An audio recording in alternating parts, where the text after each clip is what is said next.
keynote address of the 56th Annual Conference of Odisha Economic Association.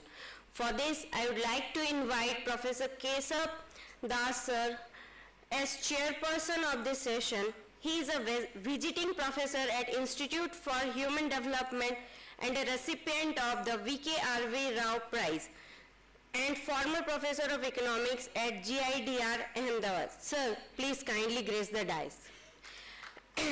I now invite Professor Tapas Sen as speaker for this session, who worked as economist in the National Institute of Public Finance and Policy and visiting scholar of the Department of Economics, University of Maryland, USA, and a distinguished alumnus of Sambalpur University. Sir, please grace the dais.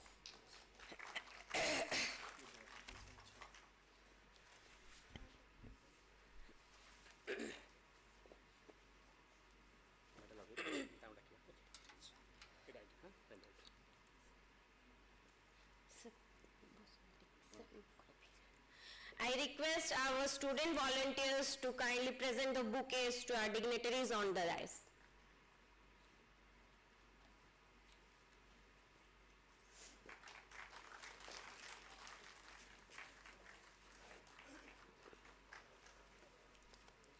I now request Professor Keshav sir to preside over this session. Sir, please. Thank you so very much. Good morning to all of you. This is a very, very special session. We're dealing with the social sector. Very often people say only about typically like education and health. These are the two sort of sectors which come to our mind. But then what is really more significant to note is that there are also a lot of ramifications of declining investment in these two sectors. There's been a lot of studies, particularly if you see the relatively recent database with both the NFHS 4 and 5. There have been a huge concern relating to the growing underweight issue in children. There's a huge issue of malnutrition, and particularly states like ours or the regions within the states. Even if you take, let's say, the case of Odisha, for instance, all kinds of districts, like this includes Malkangiri, it includes Nayagad, it includes Cuttack, it includes Khordha, Bargarh. So all kinds of districts, even within, if you see the intra-district incidence of malnutrition, this has been a serious problem. And within that, as was discussed yesterday at some length in the regional development session, that sort of those belonging to the scheduled caste and scheduled tribe groups, they have been sort of particularly disadvantaged. But then I think more than the falling investment in health and education, I think so there is ramification, particularly, and personally, if you ask me, so I'd be very, very worried about what is to be done about distress migration, for instance, because which is also a kind of a ramification of the declining investment in social sectors. And within that, there have been other issues particularly relating to the access to sort of rural sanitation and drinking water. So these are actually issues which have been bothering all of us. And with this are sort of linked issues relating to child labor, illiteracy, female feticide, alcoholism, even issues like dowry demand. So there have been sort of very, very wide concern about this social sector, and then who else would have been a better choice than Professor Tapas Sen, kind of a veteran in the broad area of public finance. Within that, he has been focusing on sort of fiscal federalism, state finances.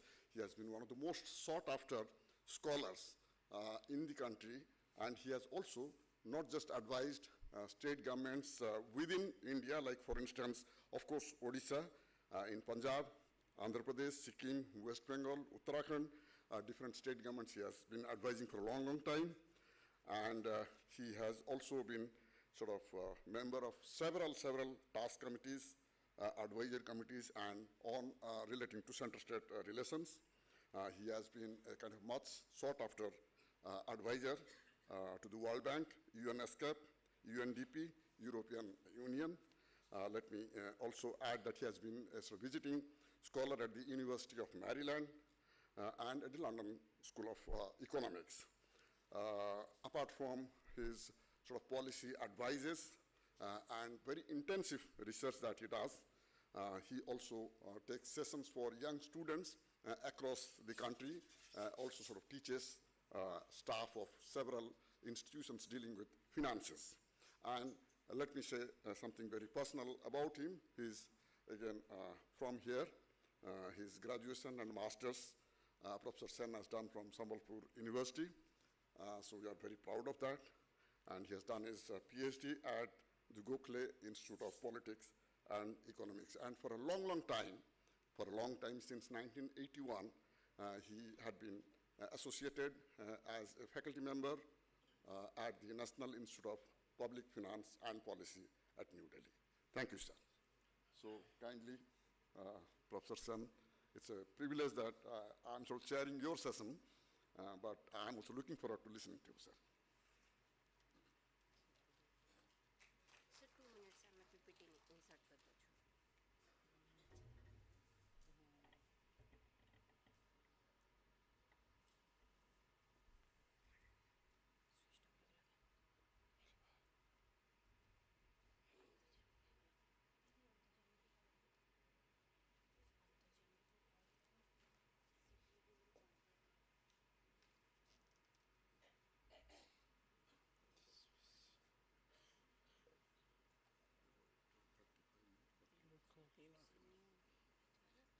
2 minutes, I'm PPT insert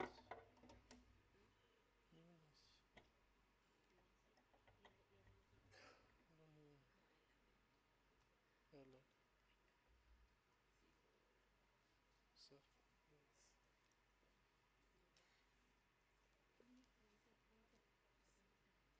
Just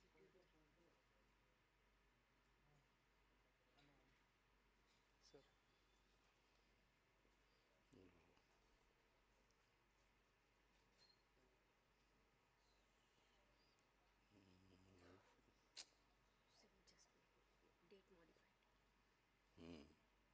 That's it. फिर गड़बड़ ही हो PPT. Low here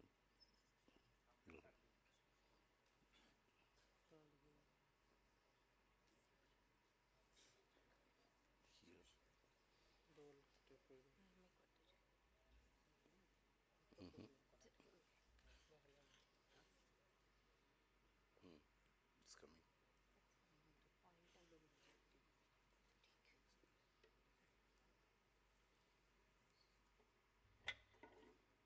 हमें आपको help कर देगा slide change करवा दे कि I will give you pointer Pointer will be available or we can't do it from here. हाँ we can do it just slide ना we can Sorry. But anyway, this is also works, no? Yes sir this is I can use it. Just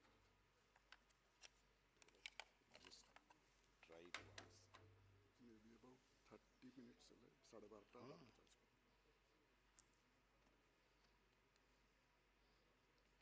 Okay.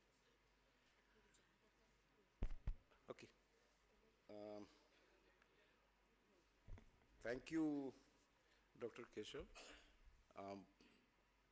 Rather eloquent introduction, but I'm sure I may not be deserving all that, but then thank you in any case.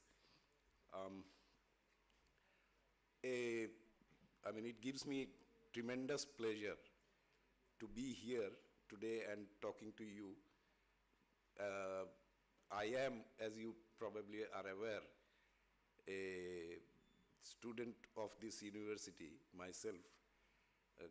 Did my graduation as well as post-graduation from Sambalpur University, and subsequently have been roaming around all over India, sort of.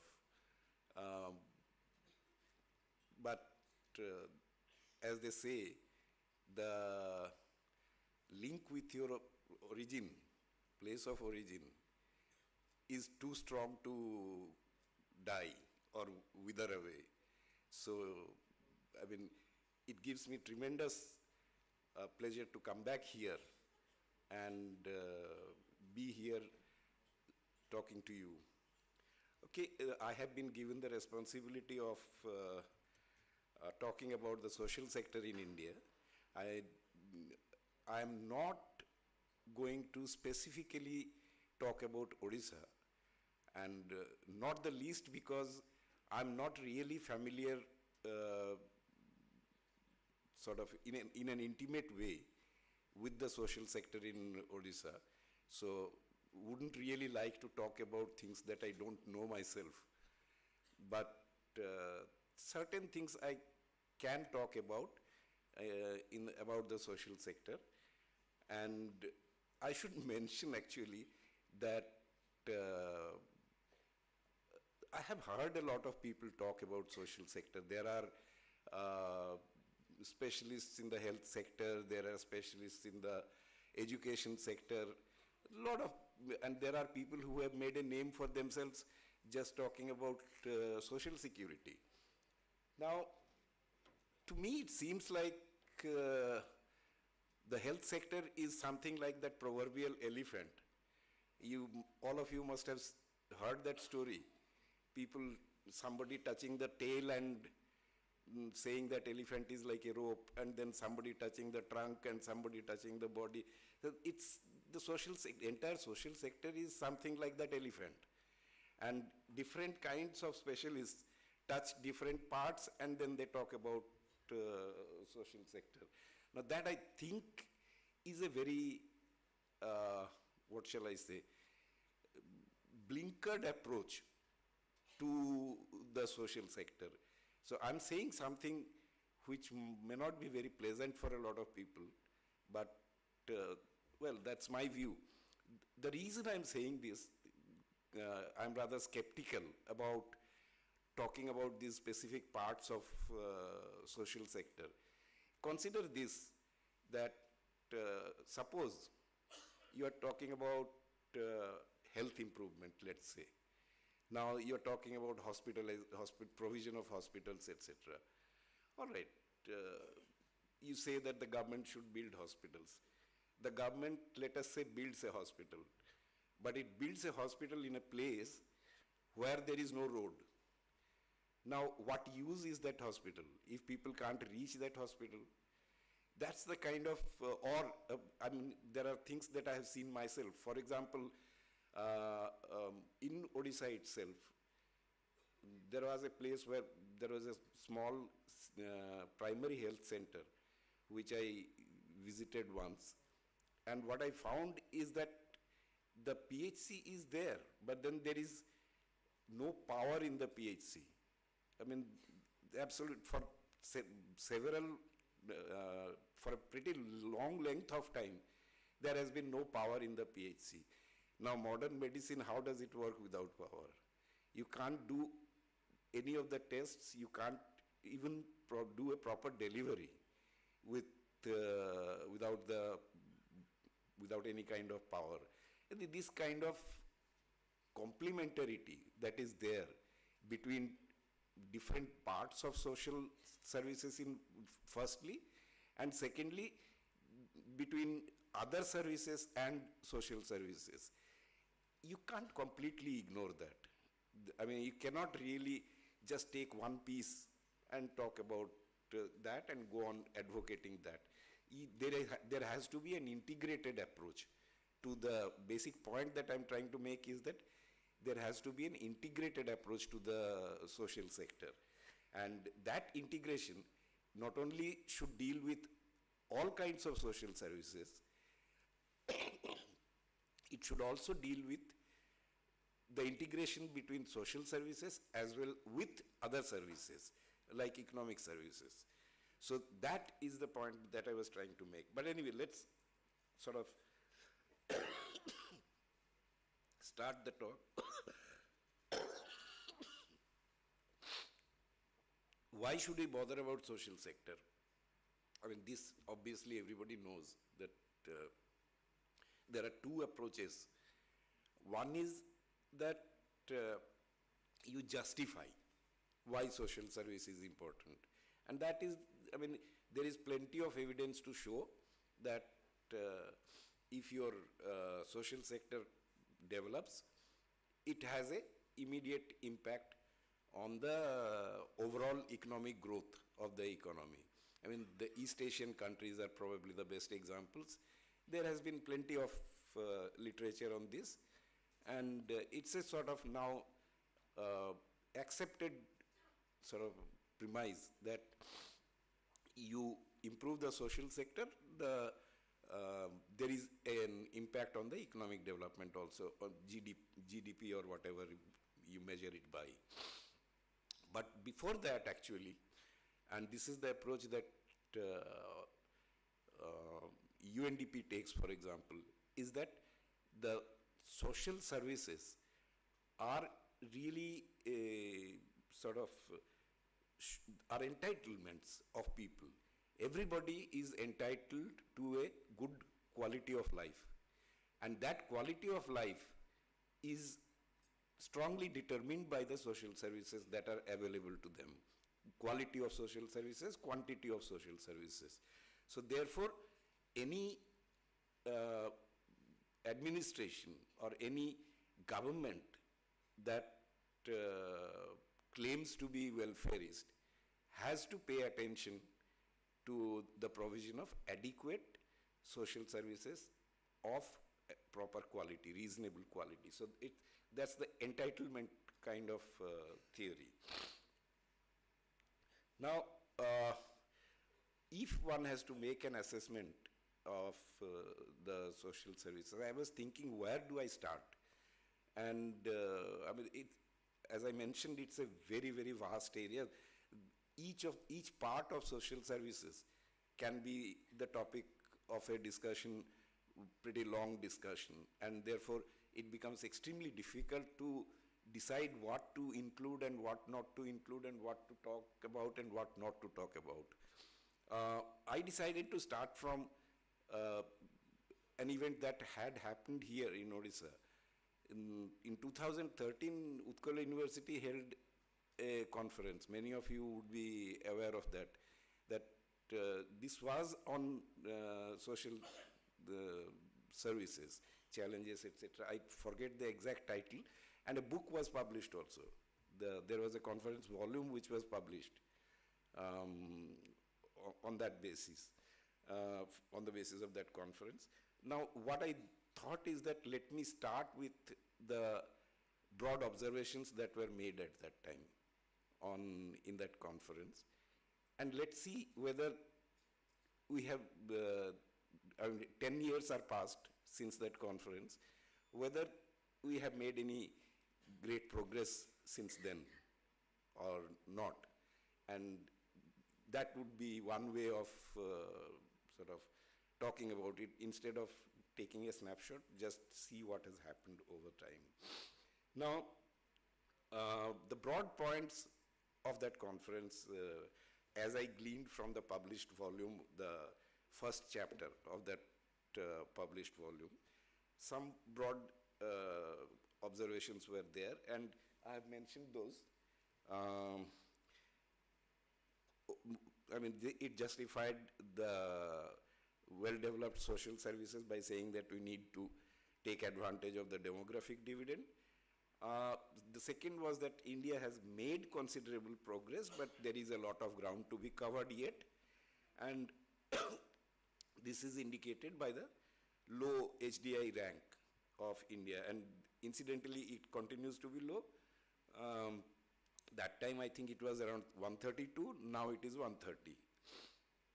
As last Human Development Report 2021-22 puts it at 130. And the third observation, which is a fairly common one, is that the levels of public expenditure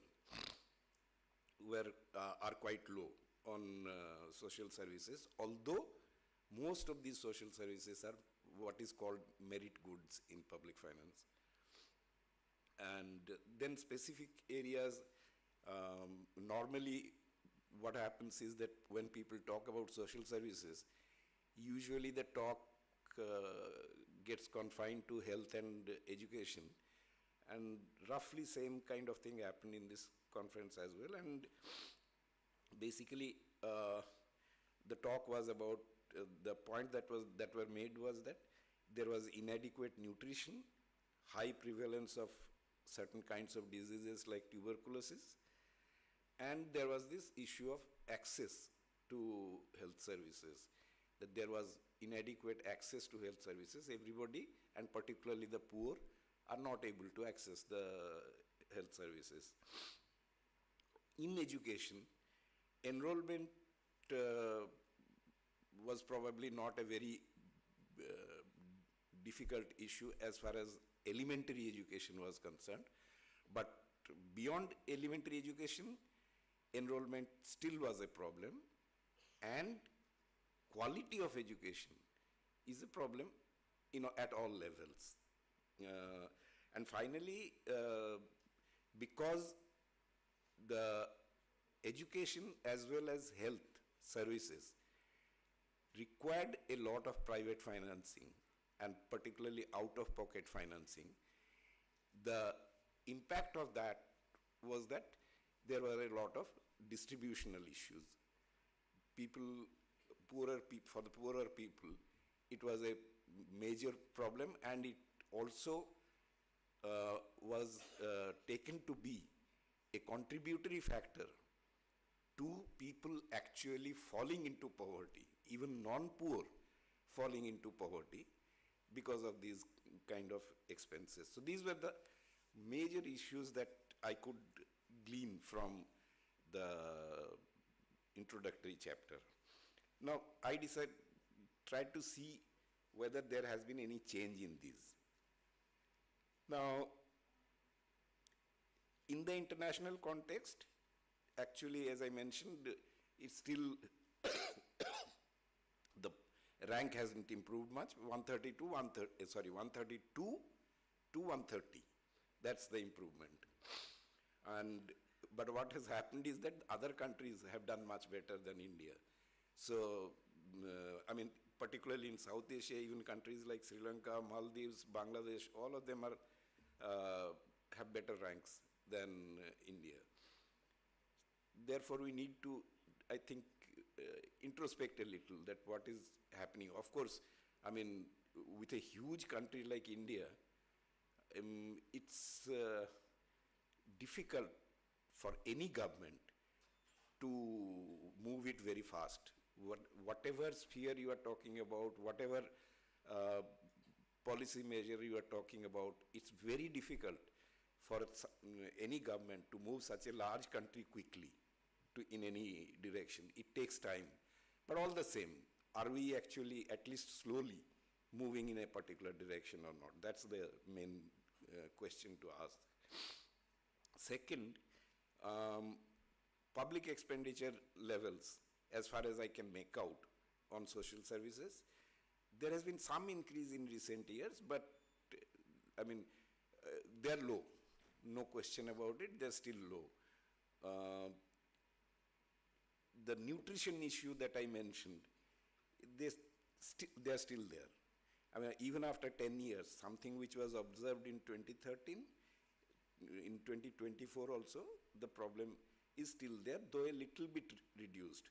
NFHS 5, for example, puts stunting at 35.5%, wasting at 19.3%, and underweight prevalence, underweight children at 32%.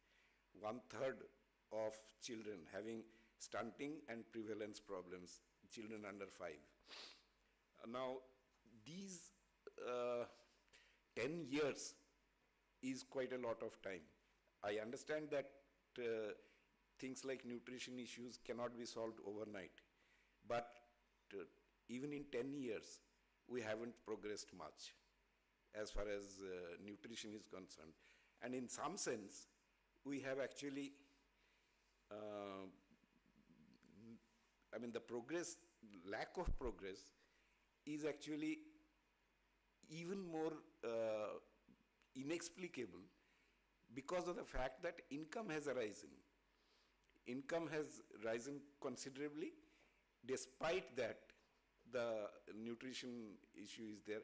And somewhere I read a paper that partly it could be because of the author was particularly mentioning about urban areas, that the food choice of people has changed considerably.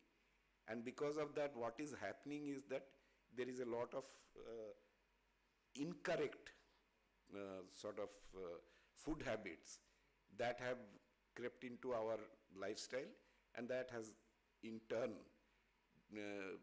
meant that while we are spending money, we are not getting the nutrition that much spending should actually give us. So the same thing reflects on the children also.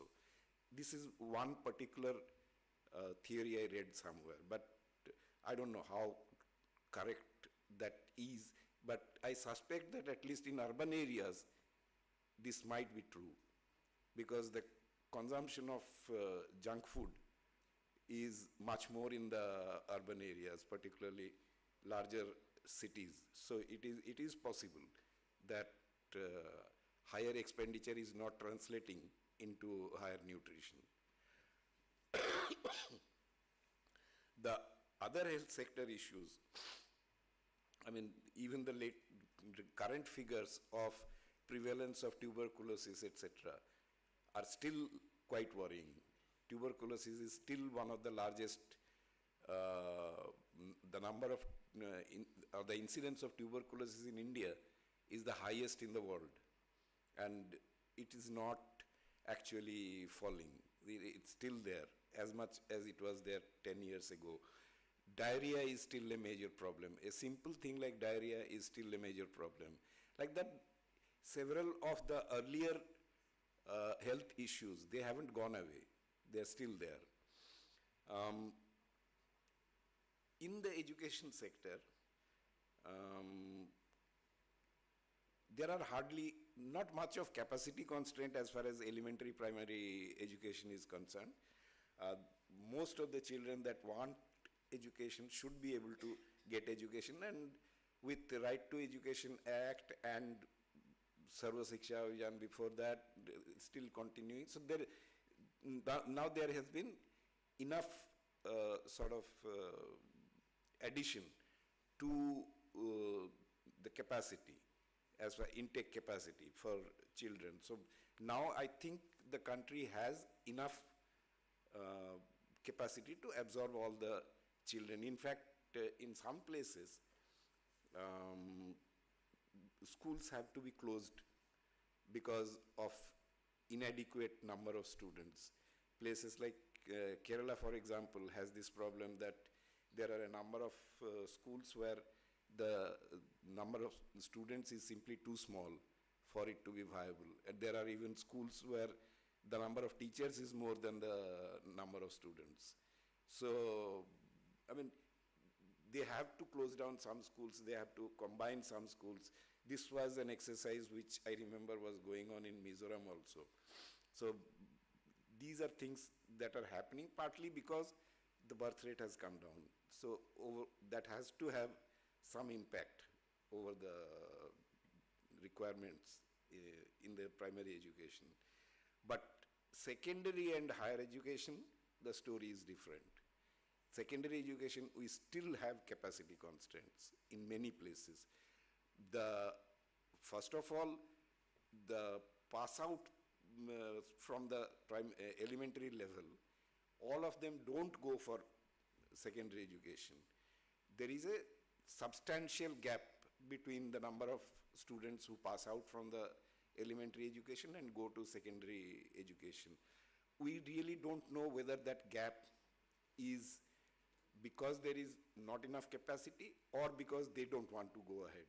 I mean, whether the problem is on the supply side or on the demand side. My suspicion is that the demand side issue is probably much less than the supply side problem. We just don't have enough capacity to absorb everyone that wants to get into this thing. So what is happening is that the additional capacity that has been provided by the private sector, that has become more and more expensive. That is the end result of that. That's usual economics, sort of, that if supply is low and demand is high, obviously price will go up. And you may try to impose all sorts of control over that, but that ultimately doesn't pay. I mean, you cannot really control the basic economic forces. So in any case, the prices have gone up in the secondary education, in the private education industry. So it is an industry. It's nothing less than an industry now. The educational outcomes, however, even at the primary level, remain obstinately low. The sort of annual studies on quality of education by SR, those clearly show that there is a long way to go for quality improvements. And what is actually very disheartening is that nobody is quite clear as to what to do about quality improvements. There have been all sorts of things which have been tried, and one standard solution that is given is that do teachers training, do this, do that, innovations in elementary education. Nothing seems to be working. Maybe this is not reaching the right places where the problem is, or, I mean, the whole idea that these things would improve quality of education is wrong. I don't know. Again, I mean, I confess that I am completely perplexed by this lack of improvement in the quality of education. What actually needs to be done to improve the quality of education? Many people have provided many solutions, none of which seem to be working. Okay, there is a new education policy. There has been a lot of discussion on this new education policy. As yet, I think it is too early to talk about it. One has to give everything some time to work out. So as yet, its impact is unknown. But I mean, conceptually, whether it is good or bad, again, I mean, there are some good things, some bad things. Everyone has his or her own views. So, but empirically, we would know only after some time. As far as the issue of household financing is concerned, probably, I mean, this is my guess, and I will give you the numbers a little later. Household financing is probably higher than before. Why I am saying that is that capacity additions, both in education and health, have been more in the private sector rather than in the public sector. And private sector capacity additions would generally be payment based. So government provided institutions of education and health, their charges would normally be within a reasonable limit. But with private, you all know, you must have seen this in your daily life, that the private institutions' charges are obviously far higher than what government institutions charge. So since greater sort of part of the additional capacity is in the private sector, I would think that the household financing of both health and education would have actually gone up. And also what has happened is that whether by choice or whether by compulsion, I don't know, but even in places like Bihar, where there are options available for, say, for the villagers, or I have seen this in Madhya Pradesh, places like Madhya Pradesh also. You have villages where you have government school, you have some odd kind of English medium private schools. Now, how both are of, I think, equally bad quality. But then there is a tremendous preference among the villagers to go for the more expensive private school. Now, why that happens, I have no idea. But maybe they think that sort of putting their children in the English medium schools would improve subsequent job prospects or whatever. I don't know. I mean, I haven't really, I'm not a specialist in this area. I haven't actually inquired what is the reason they go for this, but this seems to be a fact, that there is a choice, conscious choice towards these private schools. Okay. Now, if we look at the distributional issues which are caused by household financing, first of all, I promised the numbers. Households contribute 54% of total health expenditure in India. That is the sort of expense borne by the households themselves, while the government contributes 41%. So household contribution is still considerably higher than government contribution. That's one point. At the state level, you have sort of differences among states in this, and the highest figure for household out-of-pocket expenditure is as much as 71.8% in UP, which means that out of total health expenditure in that state, almost 72%, two-thirds, is being borne by the people themselves, the patients or sort of private individuals themselves. And the lowest is 31.8% in Karnataka. And what surprised me when I looked at the numbers is that in Kerala, the private households are actually financing 68%, 67.9% of the entire health financing. Now that is quite surprising for me, because Kerala traditionally has been a state where most of these social services are government provided, and therefore this number was quite surprising for me. But these numbers I got from the National Health Accounts, whatever was the latest issue. I think it was 2021 National Health Accounts, which was published, by the way, in 23. Okay. Now, if you have such high percentage of your social services being financed by the households, you can easily imagine the kind of problems it would have in terms of distributional impact. Think about a poor or low income family. I mean, there has been a lot of talk about these disastrous health episodes pulling people down into poverty and all that.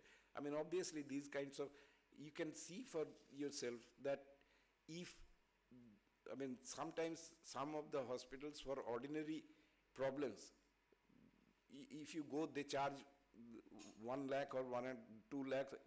Those are common numbers now as far as health costs are concerned. And for a low-income family, that is enough to cripple them. Okay, the next issue that I wanted to sort of highlight, I'll leave it at that.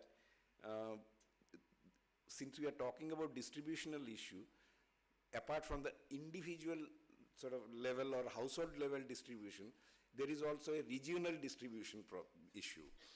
Now, the figure basically shows here that HDI rank of states, Human Development index rank of states in India, they seem to be positively correlated to per capita income.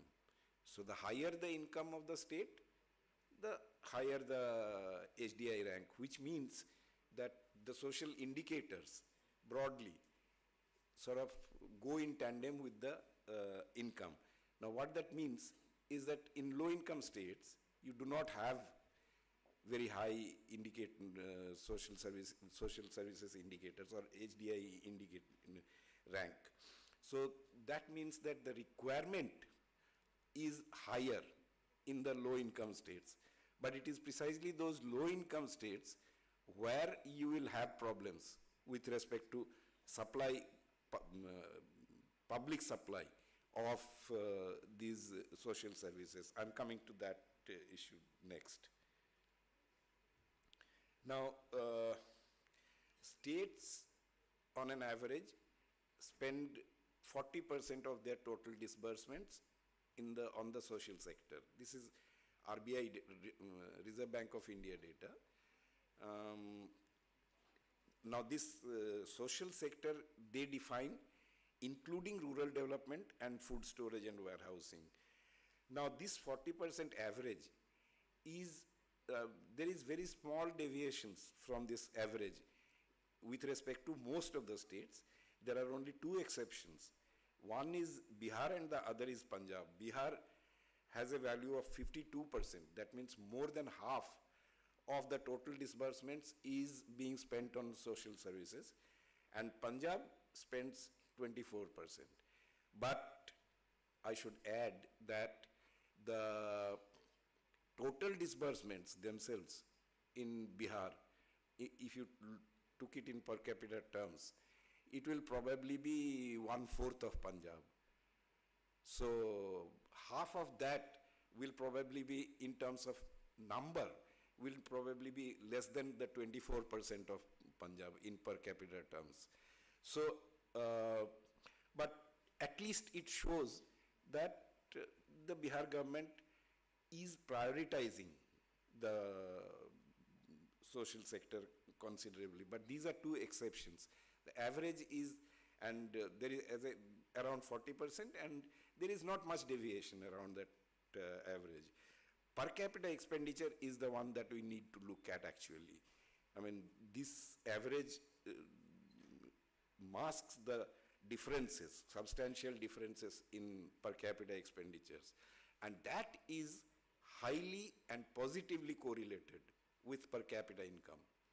So the higher the per capita income, the higher the public expenditure in per capita terms on social services. Obviously, poorer states find it difficult to meet the demands for higher social sector expenditure, mainly because their resources are limited and there is a lot of demand on the resources that are available to them.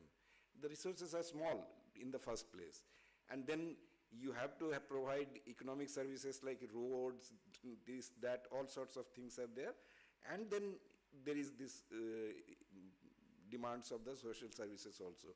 There are so many competing demands with so little resources that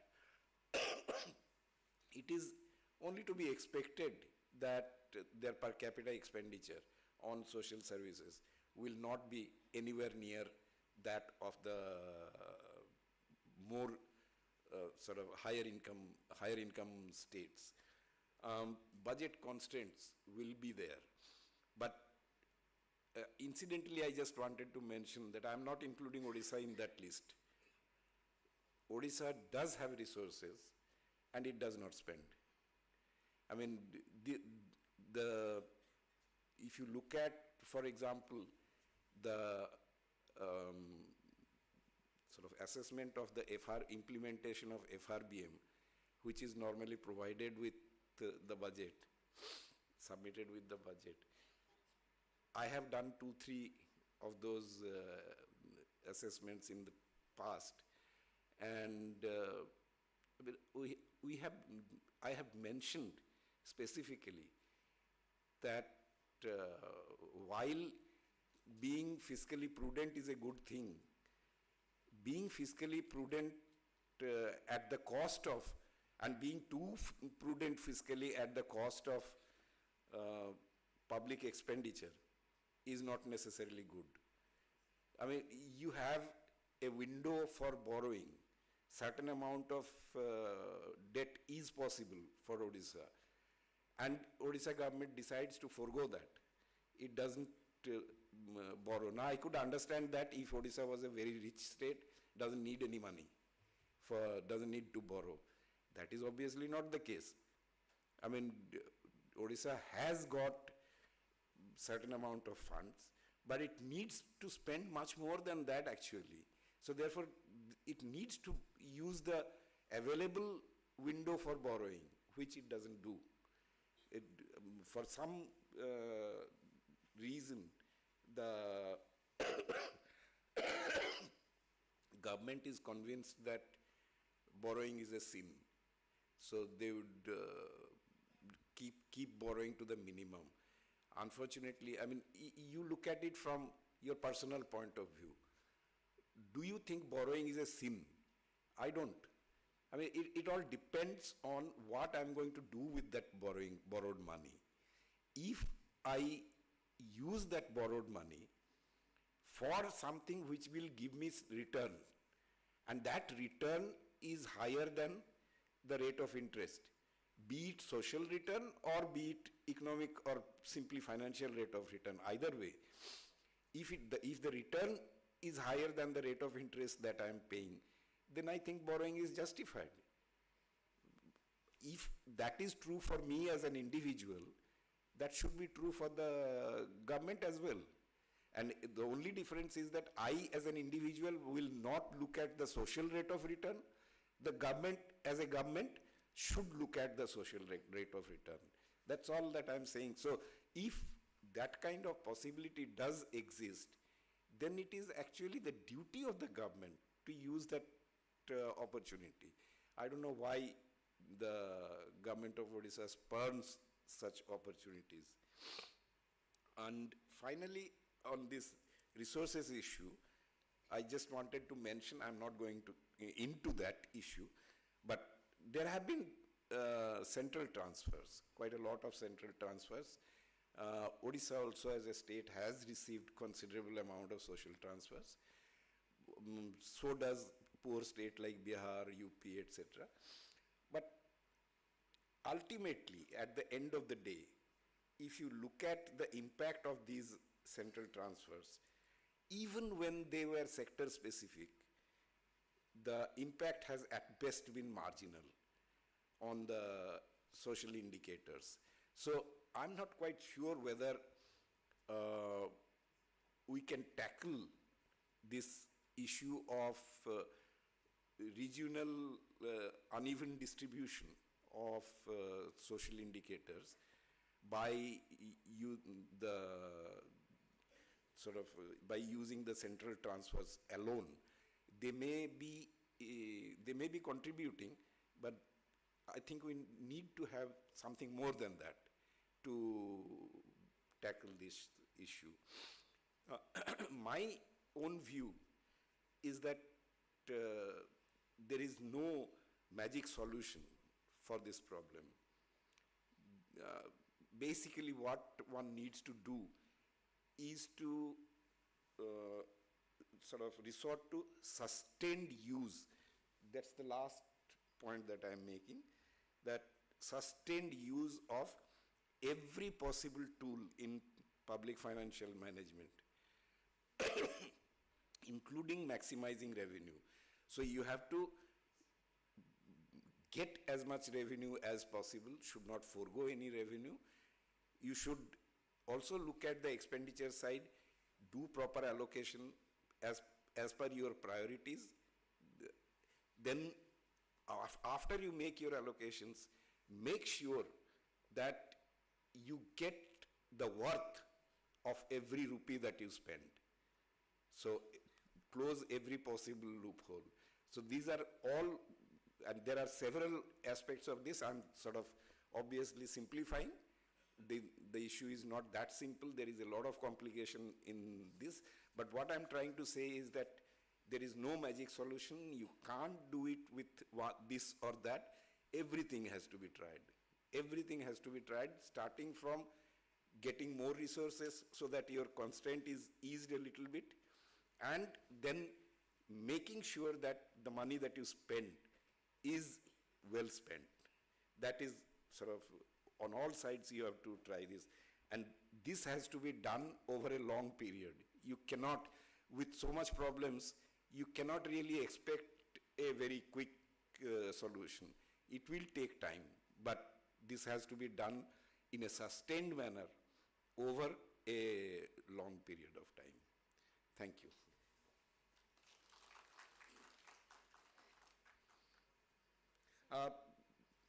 Just I thought of cutting it off because there was little time, but if you have time, I can go to one more slide. Yes. Okay, I wanted to end there, but then some points also remain to be made. And I remember that I started off by taking what was being talked about in 2013 and then sort of trying to compare it with what is the situation now, and found that there isn't much change. All the problems are still there. But some new problems are emerging. A lot of talk has been there, mainly in the newspapers. They haven't come into academic journals, etc. as yet. But there has been a lot of talk. And I just wanted to sample one or two of those issues. To me, the most important emerging issue in the social sector is that of aging. I mean, and taking care of the aged. What has happened is that the old system of joint family has gone. It is no more there. It's basically now all nuclear families. And then coupled with that is the problem that many of the younger people of the family have to move long distances. I mean, the family may be in some village in Odisha. The earning members of that family, daughter or son or whatever, may have to go to Bangalore or some other place to get for livelihood purposes. So basically they leave their parents behind, who start, obviously, if they're around above 65, 70, they need certain amount of care. And if they're even more older, they obviously need more care. And this has been happening not only in one or two states, but practically all over India. This trend is there, and it is becoming more and more acute. So with this, what has happened is that geriatric care is something which is not being taken care of at all. And our society has not responded yet with things like old age homes. I mean, there are old age homes, but for one thing, they're very expensive, and other thing is that they're simply not there in most places. So this is an aspect that needs, today rather than tomorrow, policy attention. I just wanted to point this out. And second was that in the post-COVID scenario, I'm not quite sure, and even the medical profession is not quite sure whether COVID has something to do with this. But in the post-COVID scenario, after the COVID years, the pollution-related problems have jumped up like anything. I mean, this almost to epidemic proportions. Right now, it is confined to the larger cities and some of the rural and semi-urban areas where there is, some pollution source. For example, some mine or factory, something like that. But the potentially it can engulf the entire country, this whole problem. And if it has something to do with the after effects of COVID, then it could be a real problem, because I mean, one of the hypotheses in the medical profession is that COVID has already weakened people's lungs, and the additional pollution that is coming now is actually dealing a very severe blow to the entire system, respiratory system. So that is something the government needs to recognize and take steps about that. Finally, the one point I want to make about housing, there is a tremendous demand for housing. This is being largely met but then the meeting of that housing demand is at the cost of proper planning. What is happening is that coordination between housing supply, whether it is in the private sector or in the public sector, with water supply, drainage, waste disposal, all these things are not integrated. So that has obvious impact. I mean, sometimes it has created even health issues or health hazards in many places. This is something that this is basically a governance issue. There is no major investment to be made here. No financial resources are required. It's basically a governance issue, but it has to be taken care of. A proper coordination of all the aspects of housing should go, I mean, that needs to be ensured. Otherwise, it would have very real consequences. I'll now stop there. Thank you very much.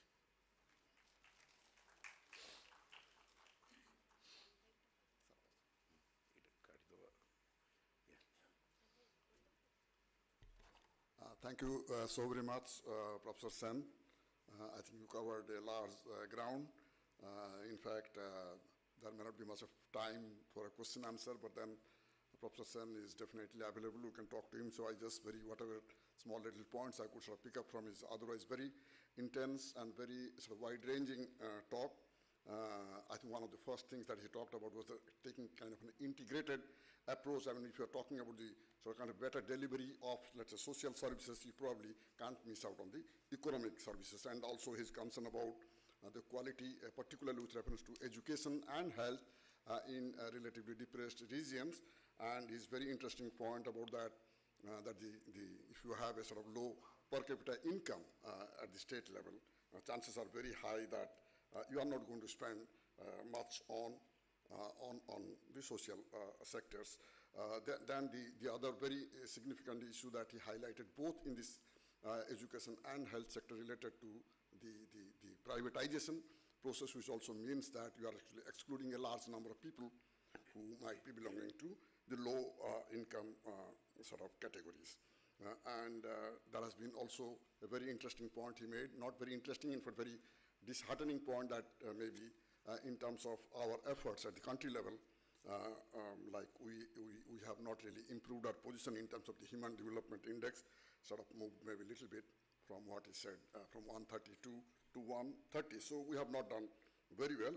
And he, of course, sort of pointed out very, very important points which are not much discussed or typically issues relating to the current times, like his reference to the geriatric sort of care, for instance, old age homes, and of course the impact that COVID has had on our lives and health and maybe human capital formation. So, sir, with that, very interesting, very comprehensive, and very lucidly presented talk, we may have to close this session. We do not have time for a question answer, but sir is always available, and kindly sort of ask him or talk to him. Thank you so very much. And with this, we close the session? No, what's up? Okay. I request Professor Keshav sir to felicitate Professor Tapasen sir. Tapasen sir, please.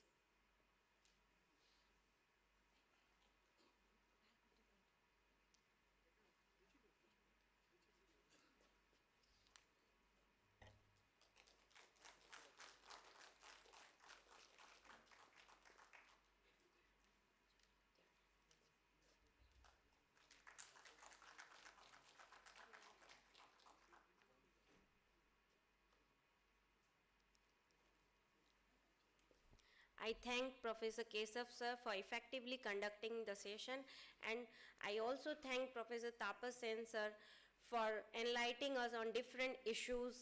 Thank you sir.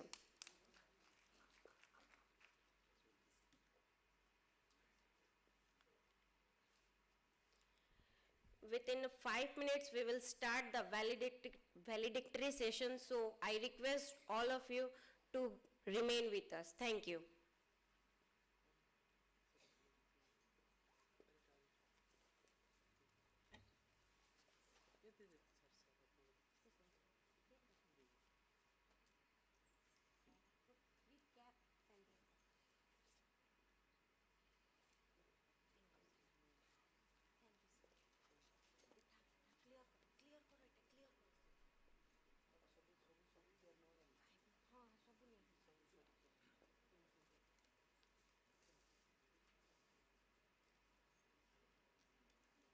I request Abha sir and Ganpati sir to assist our volunteers.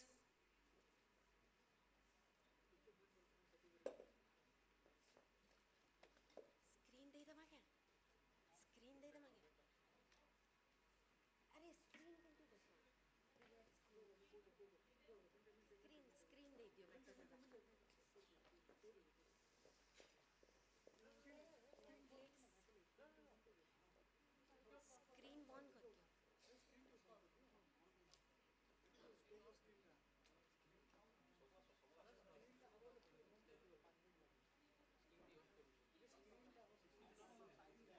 का 5 minutes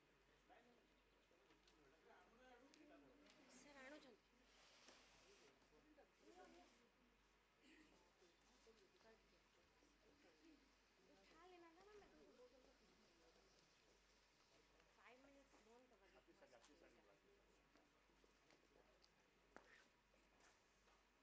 दिया.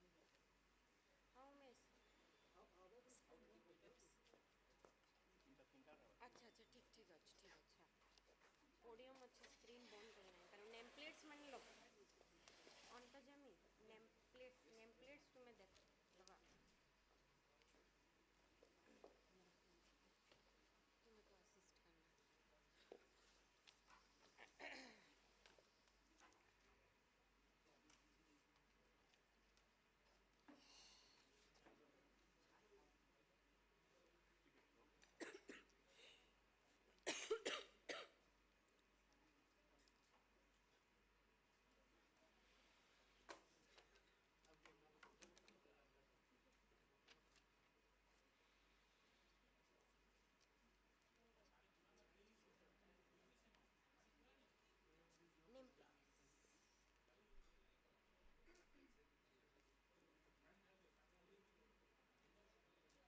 Name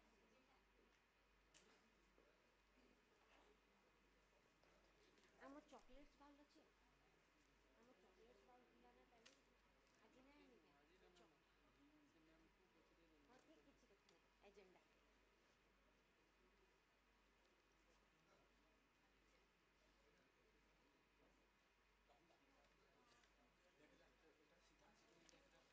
अंतर्जामी मझीटा कपड़ा white सब colour चाहिए तो colour कपड़ा देना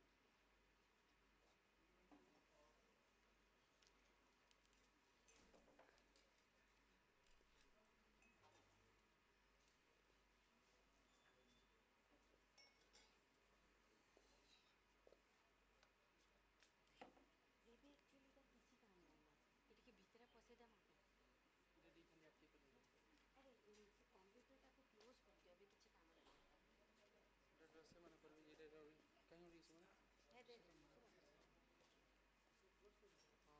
हां computer को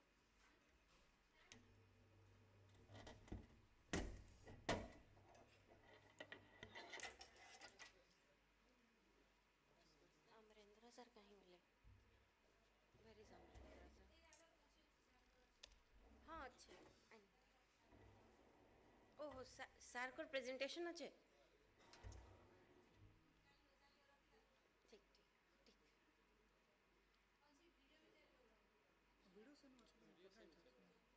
वीडियो तो डायरेक्टली सेनो प्रोजेक्ट है আমি এটা অন করে দৌছু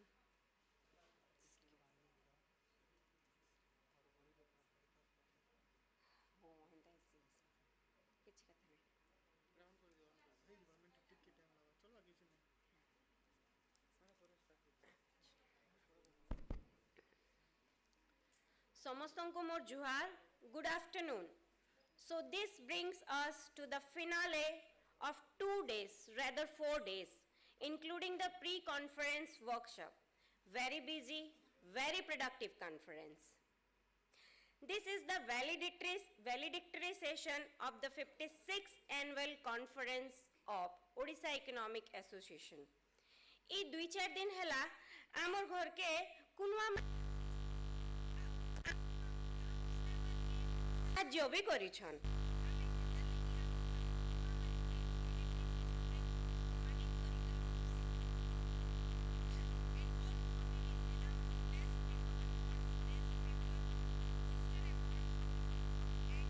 Economic Association Lifetime Achievement Award and Odisha Economic Association Young Economics Award. I would now request the dignitaries of the valedictory session to please grace the dais. Dr. Jugal Kishore Mahapatra, President, Odisha Economic Association, to chair the session. Sir, please grace the dais. Professor Ravi Narayan Patra, President-elect.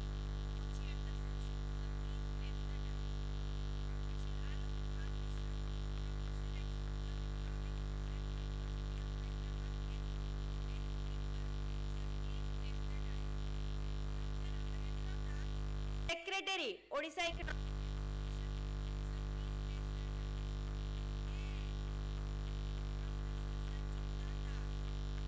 person who made it all possible at Sambalpur University, the local organizing secretary, head Department of Economics and Chairman PG Council, Sambalpur University. Madam, please grace the dais.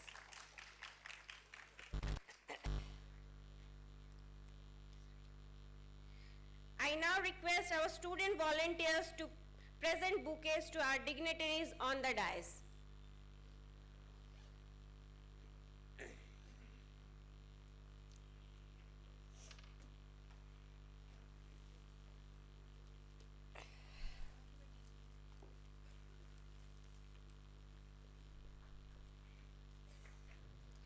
I now request Dr. Jugal Kishore Mahapatra sir to preside over the meeting. I now request Dr. Amrendra Das, Secretary Odisha Economic Association, to proceed further for this valedictory session. Thank you. Sir, please.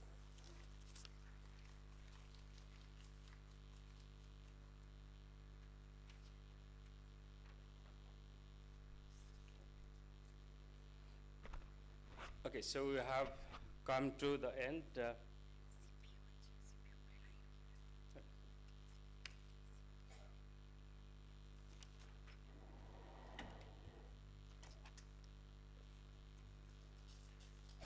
So in this session, we are going to start with the felicitation of our resource persons who have acted as the chairperson and discussants, and also the resource person of the pre-conference workshop. So for that, may I now invite the president and all the dignitaries in the dais to come to the front, and now invite the resource persons to come to the dais who will be felicitated. Professor Keshav Das, who basically took lectures in the pre-conference workshop, who is the editor-in-chief of the Odisha Economic Journal. May I request her to come to the dais, and may I now request the president to kindly felicitate Professor Keshav Das. Then I also invite Dr. Himanshu Raut, who was the resource person in the pre-conference workshop, and Dr. Raut is also the treasurer of OEA. And so may I now, student volunteers, please, yes.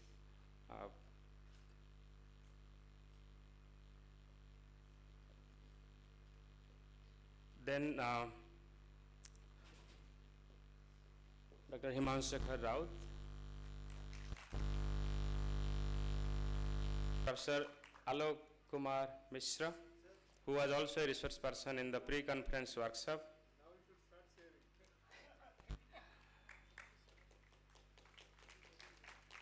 Then Professor Badri Narayan Rath, who was a resource person in the pre-conference workshop.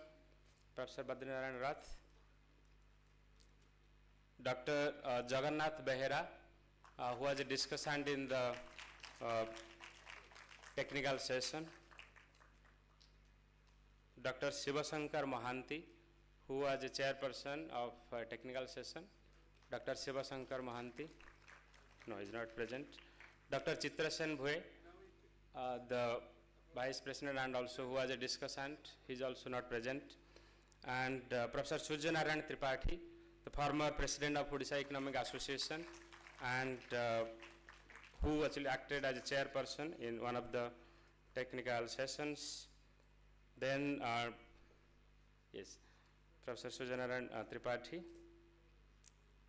Then Dr. Priyadarshi Joshi, who was a discussant, he is also not present. Then Dr. Abhay Kumar Nayak, who was a chairperson of one of the technical sessions, and he is the registrar of my institute, my boss at Niger, Dr. Abhay Kumar Nayak. Then Professor Tushar Das, who was a chairperson in one of the technical sessions, he is also not present.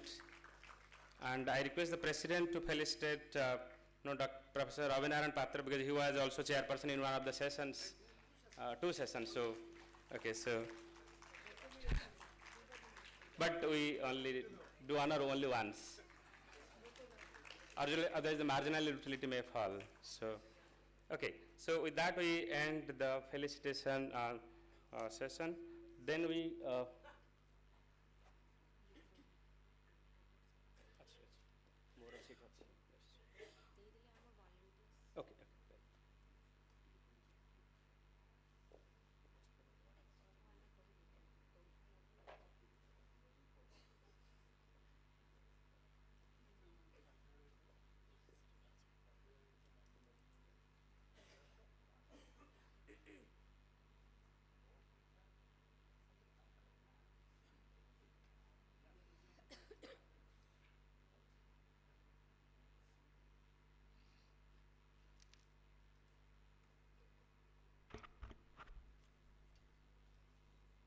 The results.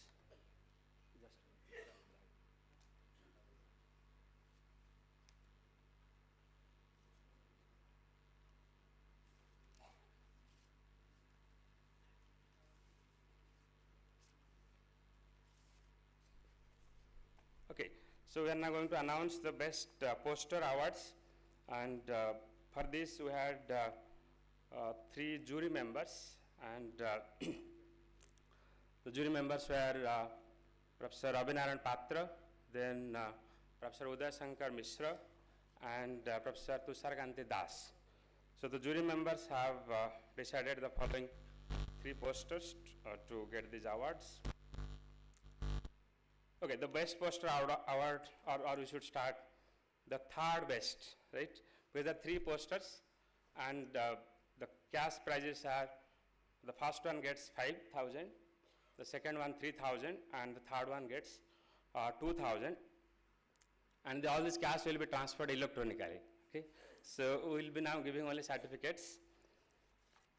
Okay, yeah, the third one goes to.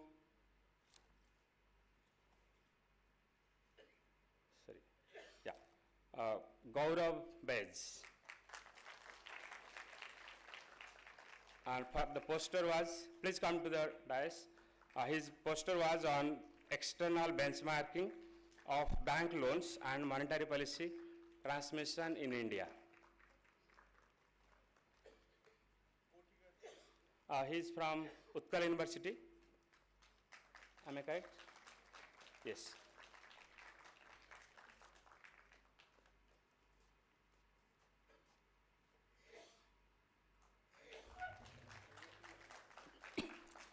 Okay, the second best poster award goes to Rishita Jena. She is a student of SOA University and currently working as an intern at Niger.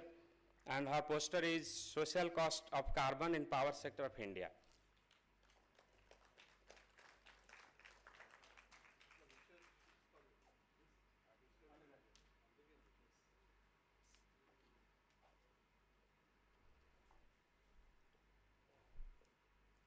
And the first one goes to Ashutosh Das for the poster Impact of Geopolitical Risks and the Crude Oil Prices on Stock Return.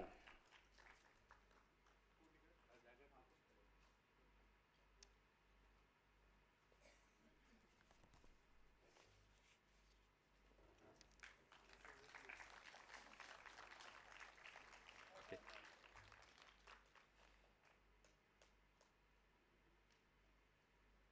Okay. Then you move to the Best Paper Awards. We have two Best Paper Awards. One is in the name of Professor Prashant K. Patnaik. We have basically two themes of the conference. One is for the national theme and other is for the state theme. So for the national theme, we give Professor Prashant K. Patnaik Best Paper Award. And for the state theme, which is on the social sector, that is named after Professor Baidyanath Mishra Best Paper Award.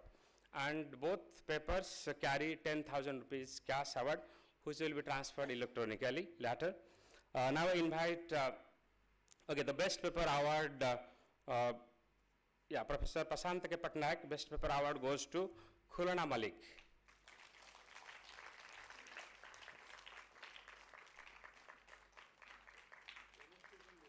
Sir?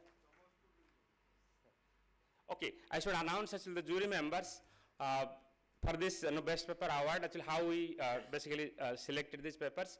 For all the sessions, we had chairpersons and we had discussants. We had asked all the chairpersons and discussants to recommend actually whether any paper is suitable for the consideration of the Best Paper Award. And then those papers are given to another jury member, and the final jury included Professor Manoj Panda, Professor Keshav Das, and Professor Abhinaran Patra. So these three jury members have finalized these Best Paper Awards. And the second Best Paper, not second actually, in fact it is Professor Baidyanath Mishra Best Paper Award goes to Pragya Monalisa Sahu. Yes. She is from Utkal University.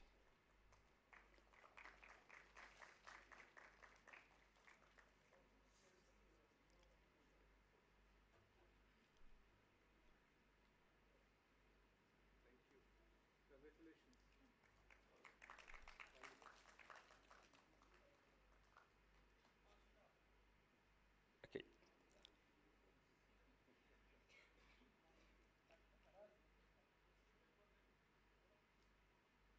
The paper title? Could you please announce? Sorry. Yeah, Pragya's paper is investigating inequality in health insurance coverage in India, evidence from NFHS 4 and 5. And Khulna's paper is carbon taxes and energy transition in India. Yes. Then we move on to the OEA Lifetime Achievement Award.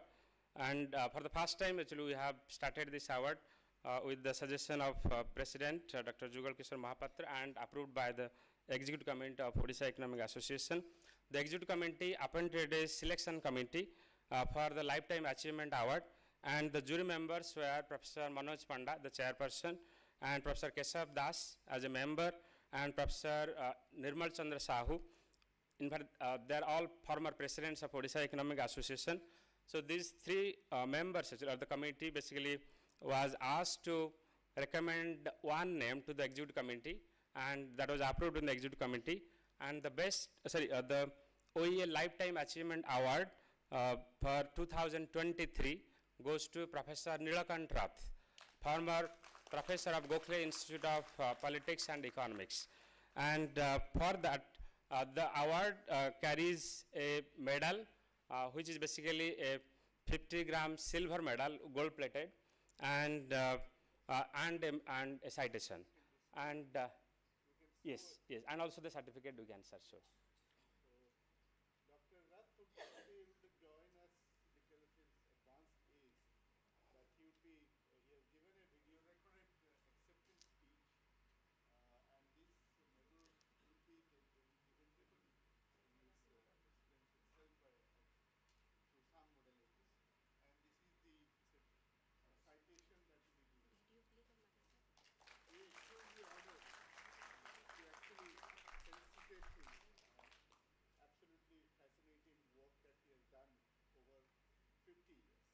may I now request to play the video of Professor Nilakant Rath. He has given us a video message because he could not come here. So I request now to play the video. ठीक है light of कर देवे stage रा yes sound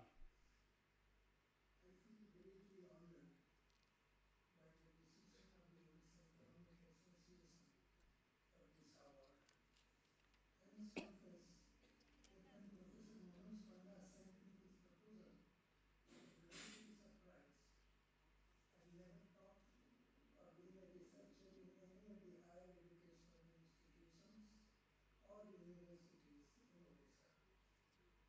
My writings in Odisha's mediums have been mostly in newspaper articles. I presume I am honored because I am an Odia scholar. Thank you for your looking back about my scholarship life, I realize that economics is essentially an empirical discipline which tries to understand the hows and whys of the society's economic organization. The normative and prescriptive values are not an intrinsic part of this discipline. They come out of independent human rational thinking, which is the source of all human values. I remember that I began my professional work faced with a lot of behavioral data collected by a senior who had left without any statement about why these data had been collected. As I began to think of the rural scene and the analytical propositions relating to it I had been faced with in my MA class, I was suddenly asked to read and comment on the district roundups of the Rural Credit Survey of the Reserve Bank of India. These were reports which had a clearly specified purpose laid down in broad detail. So, reacting to these was straightforward. It was a very useful training for me.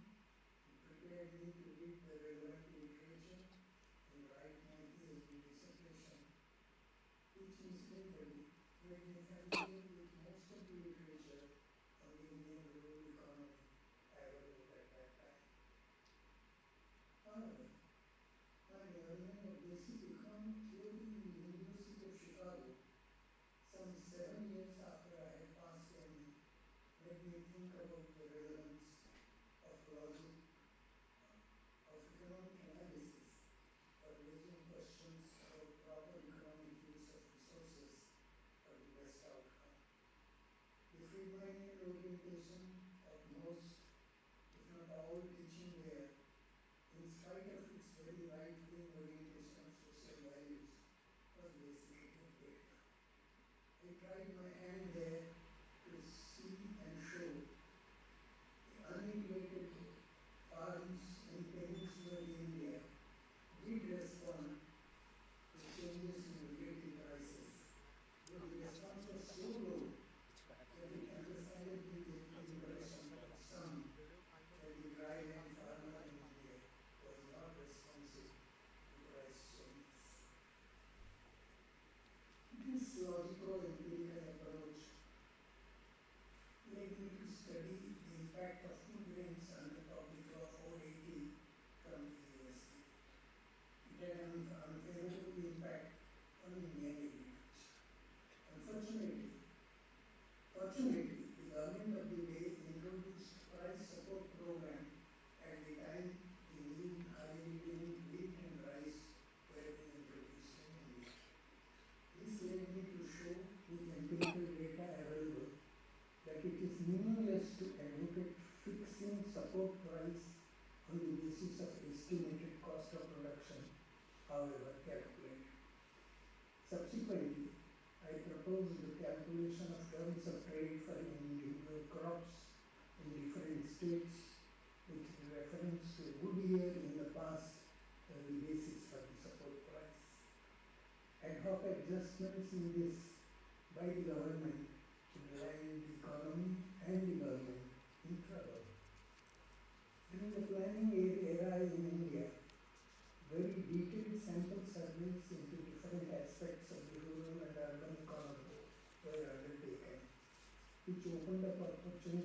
scholars to not only use these for the specific purpose for which they were collected, but also for many other uses that the user could think of.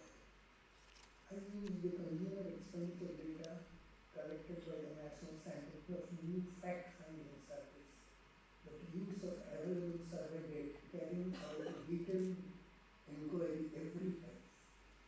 The data shows steadily declining area under cultivation in the state. This needs investigation and analysis. Since 2000, the National Sample Survey Organization has carried out the survey at 6-year intervals into household income of agricultural families. The data show that Odisha is the state with the lowest household income from agriculture, and it is declining since 2002 to 2008. What is more, its income from agriculture is lower than from wages. This is something that needs analysis. This can be helped by the annual investigation data of the Bureau referred to above. The spread of irrigation, the use of manures and fertilizers can be investigated with the available data. There are many questions that can be raised and answers sought. Diversification in agriculture is another aspect that needs looking into. It's not as if the Odia farmer is completely silent, but what needs investigation is the circumstance preventing quick adoption of new examples. It's not only agricultural development, or rather the lack of it. Rural areas need opening up for small, medium, non-farm enterprises. The periodic economic census which was being carried out has not been repeated after 2017. In the report of 2017 census is not published. These data would show the changing situation and point the indirect directions that would need investigation and analysis. Spread of different types of crops need and will facilitate location of appropriate processing units. This, besides the processing units for household needs, which are slowly opening up. Location of industrial units in rural and semi-urban areas to supply needs of larger factories is another possibility. Studies show that such units in India are not all in the neighborhood of the large factories. Opening up of the villages with all weather roads and electricity can facilitate location of such units. The data show the possibility of locating such units in villages on non-farm lands. I can go on, must stop listing what I cannot do now. Economic development, meaning greater spread of economic well-being, I think, requires large-scale investment in creating social infrastructure, not privatization and insurance. In this context, the privatization of channels for mobile telephones and email facility run the risk of emergence of monopoly. There are parties with deep pockets who will sooner than later monopolize these and many other sectors of the economy. What is necessary is creating public sector channel of broadband message carrying facility which various service providers can hire for their use.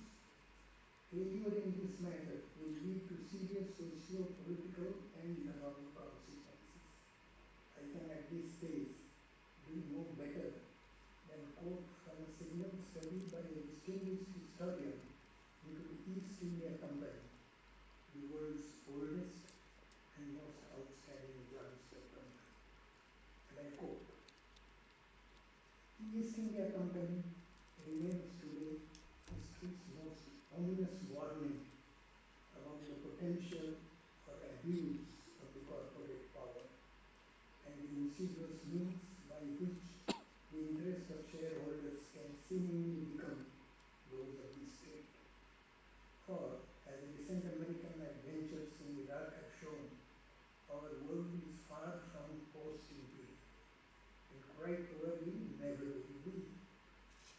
Instead, empire is transforming itself into forms of global power that use campaign contributions and commercial lobbying, multinational financial systems and global markets, corporate influence and predictive data harvesting of the new surveillance capitalism rather than or sometimes alongside overt military conquest, occupation or direct economic domination to effect its ends.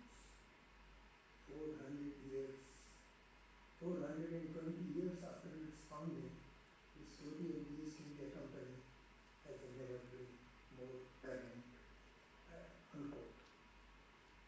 Friends, I must stop and really obliged to you for the hour and this gracious opportunity to share my recollections with you. Sorry, as I was coming to the end of my native speech, I suddenly realized that this is more appropriately a talk for the senior students of economics from an old retiring teacher than to a seasoned teachers and researchers of economics. Pardon me, it's too late. Thank you. Okay.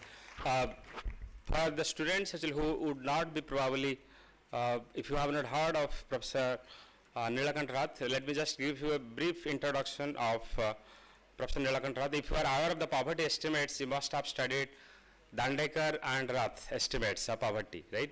Remember, the poverty estimate starts with that. So, Professor Nilakant Rath was born in 1929 in Baragarh, in Athagarh, Odisha.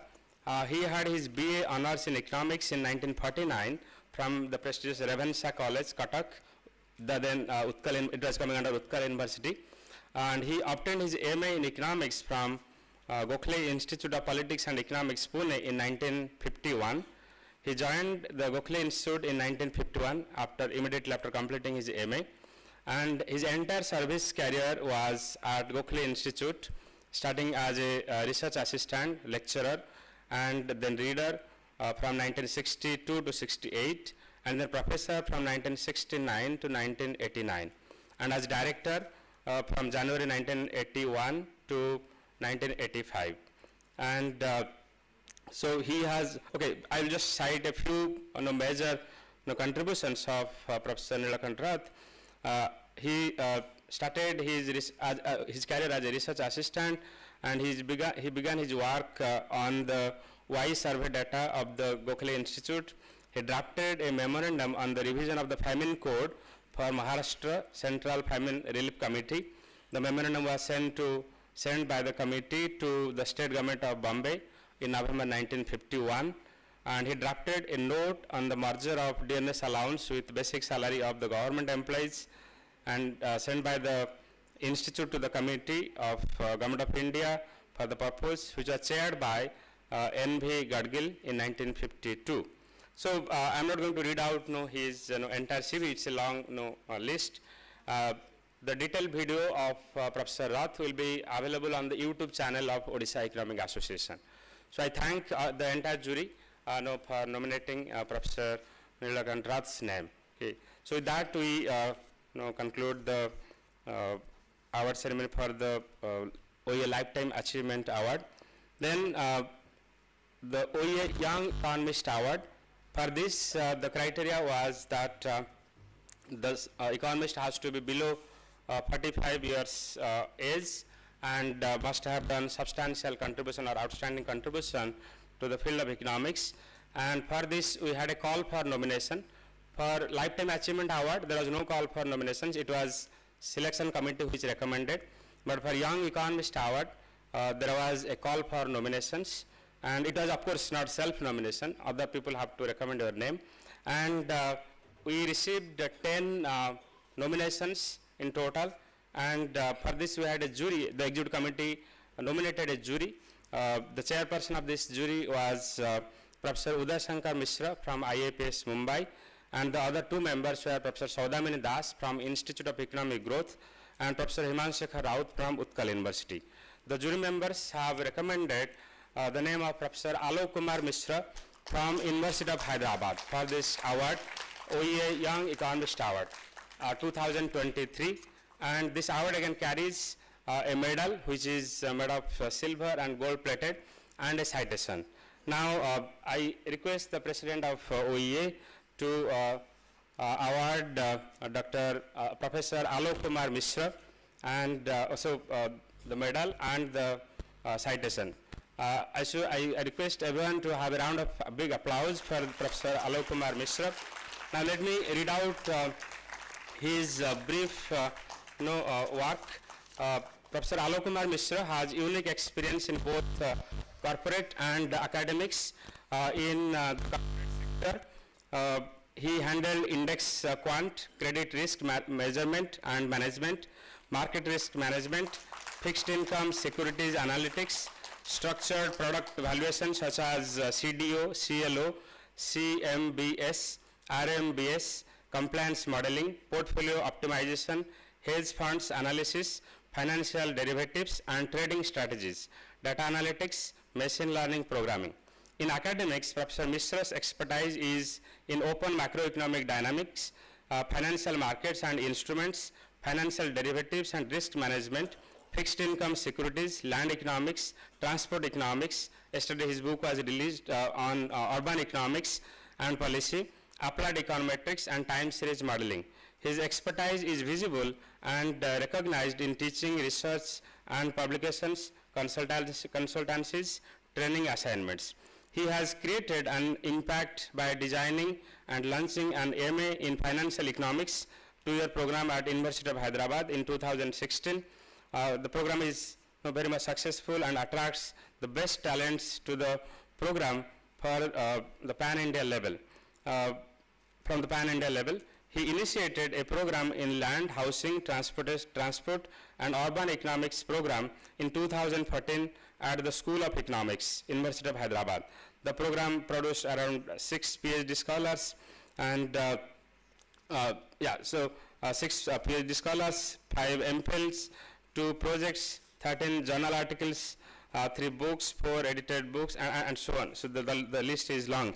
Impressed by his program, UGC issued a circular to all central universities, IITs, and NITs to introduce a course titled Urban Economics in their corresponding PG program wherever applicable. And he has received the prestigious Erasmus Staff Mobility Training Program Award 2023 from Germany, Chancellor's Award for contributions to teaching and research 2016 from University of Hyderabad, then Baden-Württemberg Fellowship Award at South Asia Institute, Heidelberg University, Germany 2014, Amity Excellence Award for Best Faculty in the area of Applied Econometrics, Amity University, Noida, and he was awarded the Quality Champion and Innovation Excellency Investment Research that is evaluation.com India in 2009. So I'm not going to read out the entire thing. I'm sure actually Professor Alok Mishra has made significant contribution for this award. So with that, may I request Professor Alok Kumar Mishra to deliver his valedictory address or say as a response to this award. Over to Professor Alok Kumar Mishra.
Yeah, good afternoon. A warm welcome to all of you.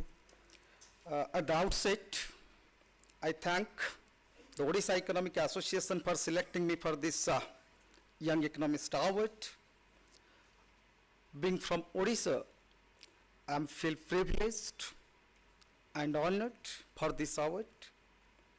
And I presume this award is in recognition of my published work, which reflect in the areas of interest of financial economics. From 2014 onwards, I was working with the Ministry of Housing and Urban Development in terms of the urban and policy research. And this financial economics, as Amrendra has given a big introduction. Yeah, having said that, I also feel proud that I direct an unique program in the country at the School of Economics, University of Hyderabad. The program is called as Land, Housing, Transport and Urban Economics. The subject is grossly neglected throughout the country. So it was the year of 2014 where I was nominated with to discuss with the World Bank Chief Urban Economics. I was a certified financial analyst at that point of time because I came from the corporate sector. And he said, look, in the developing countries, the cities are languishing. And the next generation of the economic growth is going to be written on the canvas of planned urban development. Can you apply some kind of your financial or the financial re-engineering or engineering technology? At that point of time, I was managing the US pension fund, where it is called as the structured finance or the credit derivative products, like collateral bond obligations, collateral lending obligations, residential mortgage-backed securities, and which was also a culprit of this global financial crisis. So that was the starting point.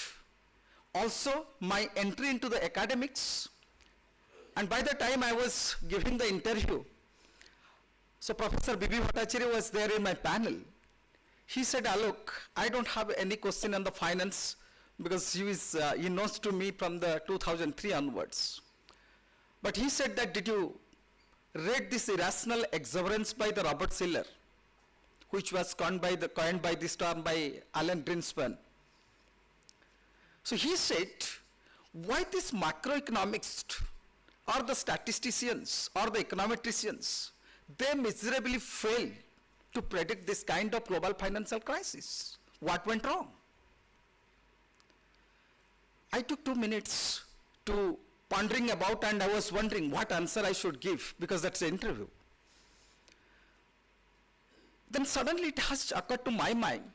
I pronounced, so there is some problem with the disintegration of the financial and real sector. We call it as the financial re-engineering products.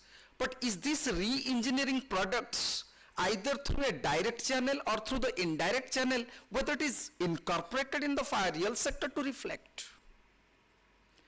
Then I recall my macroeconomic stage, the classical dichotomy, post-Keynesian, neo-Keynesians. I have given all this paradigm. So most of my research, I have given more emphasis into the financial sector and real sector interlinkages. And after that, I have gone through, because of this World Bank urban economics, I have started with this urban economics and public policy. Nowhere it was there. In some of the research centers, bits and pieces, some of the modules was incorporated. But now the question arises, why I'm emphasizing this urban or the urban economics or the urban public finance or the transport and all these things?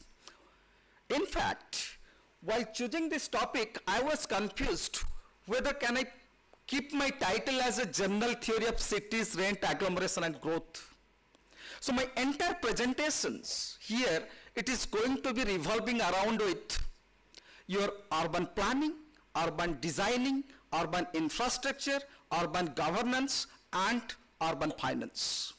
And what I was going to project Of course, I cannot I cannot complete everything within 10 or 15 minutes, but I just would like to give you some kind of issues, what went wrong and what we are supposed to do and why this subject was actually neglected. And my motivation for this is one which is called as Sustainable Development Goals. Of course, the Millennium Development Goals has also talked about that. There are 179 targets, and goal number 11 was emphasizing on the city should be safe, inclusive, resilient, and sustainable.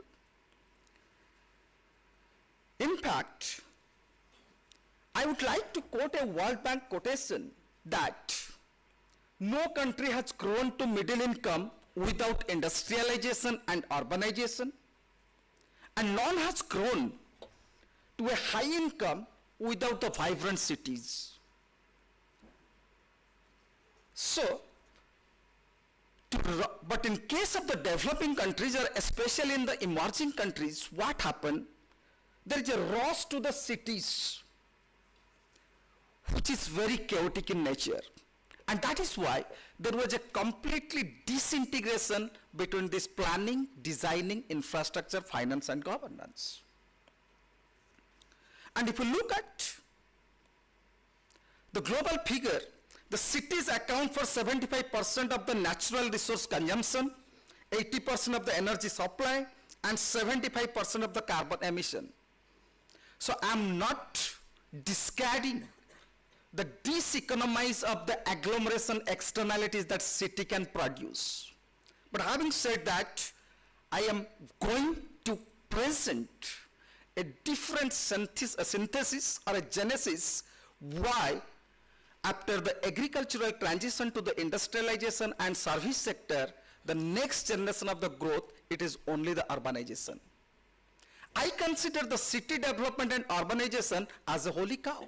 And if you would like to feed the milk to everybody, then we should concentrate on the cities. And to substantiate that,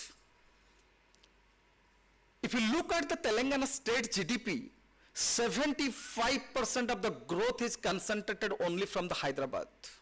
So if I can concentrate more on this Hyderabad, I can generate the revenue and I can develop all my peripheral areas in terms of the rural development. Because finance plays a very important role for all kind of infrastructure and resource development. My second motivations goes like this.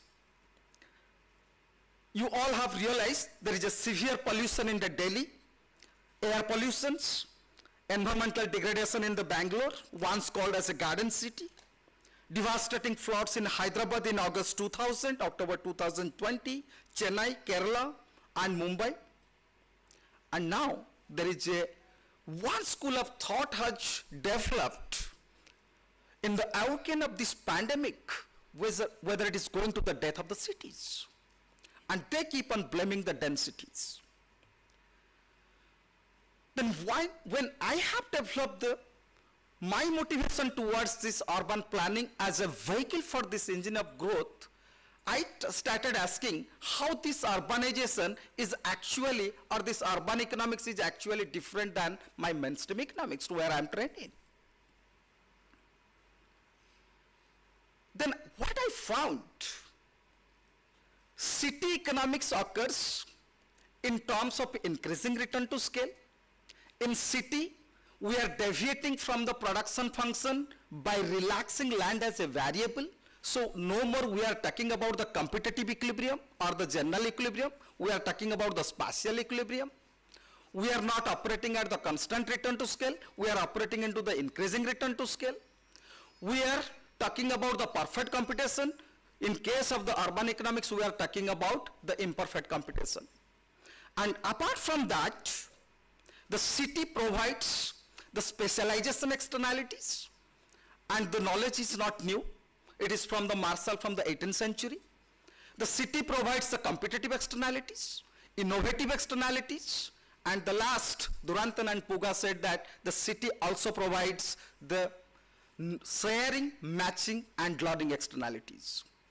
Now imagine, whenever you are in the imperfect computation, you are operating in the increasing return to scale, you are operating in the spatial equilibrium, what kind of pricing, whether it is possible.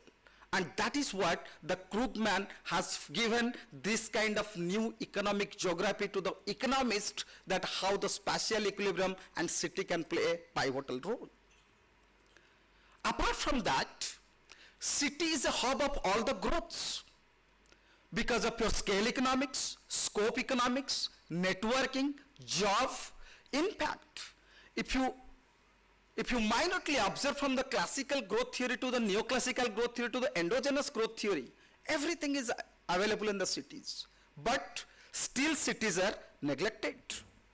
And apart from that, if you look at the Schumpeter's innovations, Rosenstein-Rodin's productive industries, Lewis' surplus labor, Knox and Lumpy's infrastructure investment, John Robinson's capital accumulation, and Solo and Swan's technical progress, Hirschman's investment in the productive industries, Romer's knowledge externalities, Lucas' human capital, and Krugman's increasing return. What not?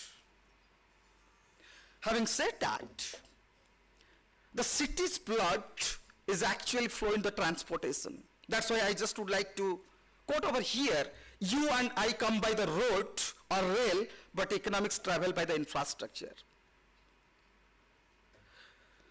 The city infrastructure is completely languishing. Now look at the world urbanization trend over here. You can see the world in case of India and China, where we both are urbanized and 26% in 1990. In 2014, India is urbanized 32%, but China was 54%. But in case of the 2050, India is expected to urbanize by 50% against the China for 76%. But urbanization is inevitable.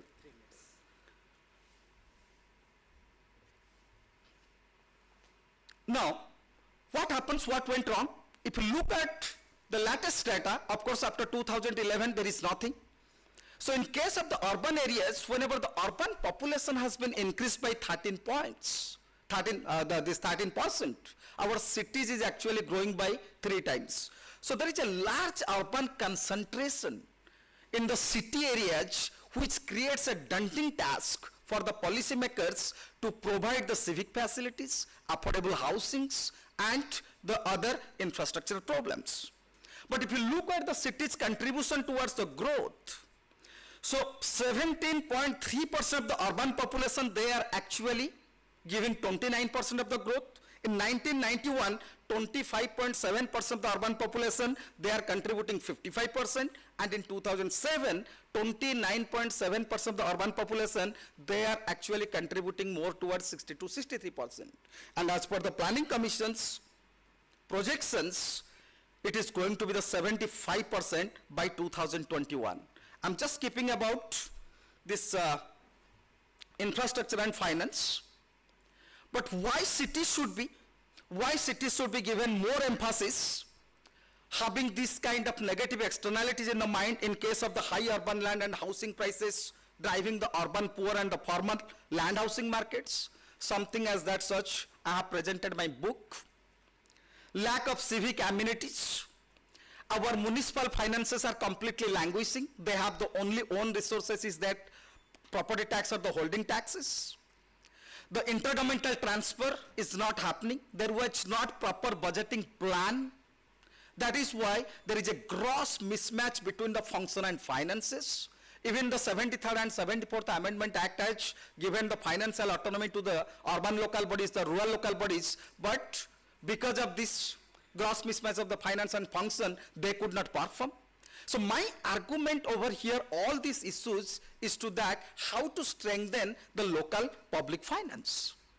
So in case of the urban areas, land plays a very important role. Land can be considered as an input, output, as well as a resource. But what happens, because of the land-based instruments are not harnessed, the urban public finance principles like users pay, beneficiaries pay, polluters pay, exhibitors pay, and growth page, that kind of principle was not incorporated. There is a lacuna in the urban planning. We are still following the 1954 Act of Town Planning Model of the UK. After that, that has 9 times changed. but we have never implemented that. We do not have any land zoning planning. We do not have any inclusionary planning. So that is why the urban sectors could not perform to the level they are expected to perform towards the growth. So keeping that in the mind, there is a problem with the urban governance as well. So how can developing countries manage and finances these kind of service provisions, and what kind of cities we are looking for? We have implemented the smart cities. To me, the smart cities definition is that if in a city, if I'm getting the 24/7 water, safe drinking water, 24/7 electricity, 24/7 I have the access to the healthcare, education facilities, and good civic facilities.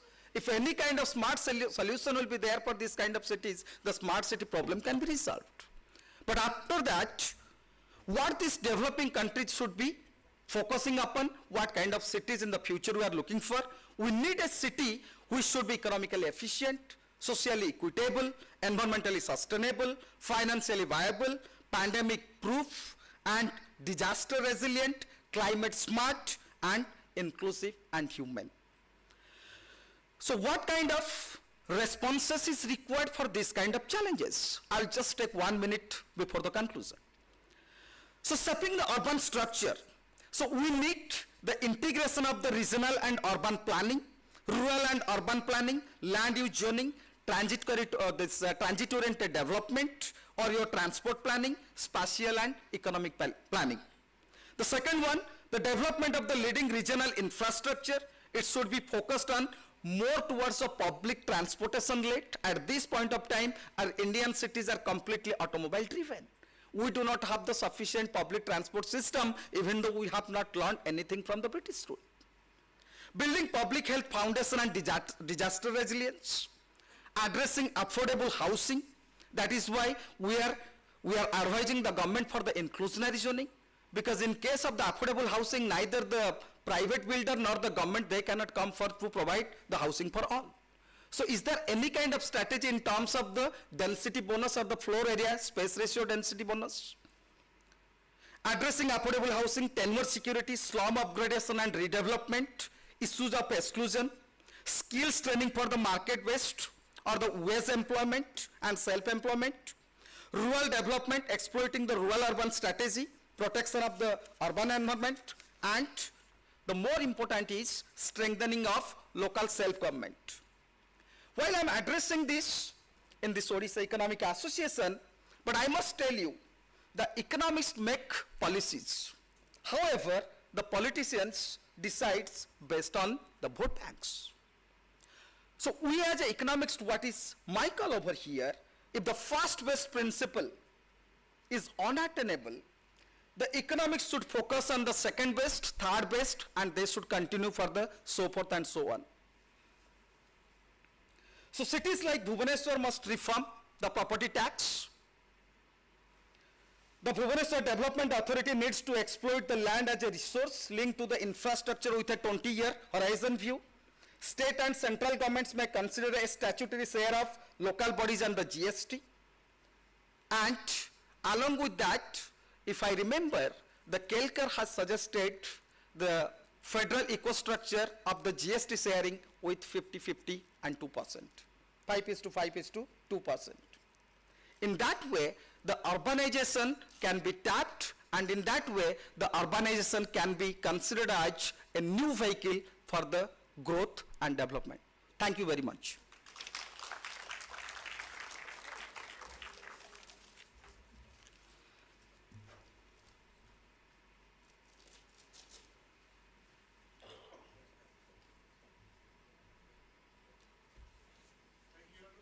Yeah. Can you just take it out?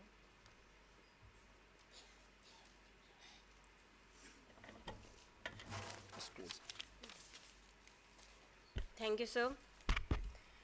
I now request Professor Sanjukta Das, Madam, Local Organizing Secretary, to give the introductory remarks.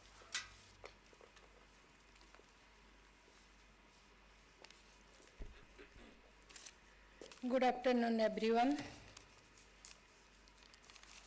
I deem it a privilege to propose a vote of thanks on behalf of my Department of Economics, Sambalpur University, and on my personal behalf, through which I will acknowledge the support I have received or we have received from different institutions and individuals for organizing this important, valuable conference in our Sambalpur University.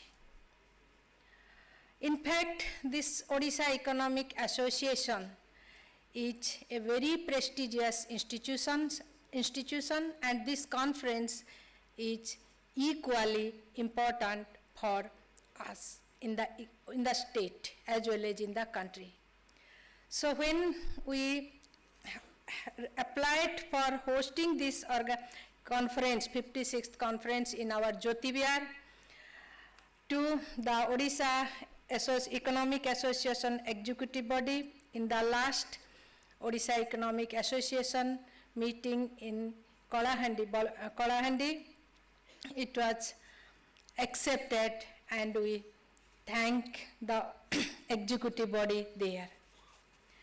I also thank the Odisha Economic Association and its executive body, especially the president, Dr. Jugal Kishore Mahapatra, who has helped us in every aspect, and especially in having the speakers like Professor Govind Rao, Professor Manoj Panda, Professor Tapo Sen, Professor Ashok Gulati, and our chief guest, Dr. P.K. Mishra, sir. So we are very much thankful to you, sir. Really, it is a golden opportunity for us. I must acknowledge the support and monitoring by our secretary, Dr. Amarendra Das, in managing and coordinating all works, starting from the pre-conference, starting from the meeting for holding the pre-conference, poster writings, workshop, and this conference. In every week we have discussions and workshop, even at night. So we thank you, sir.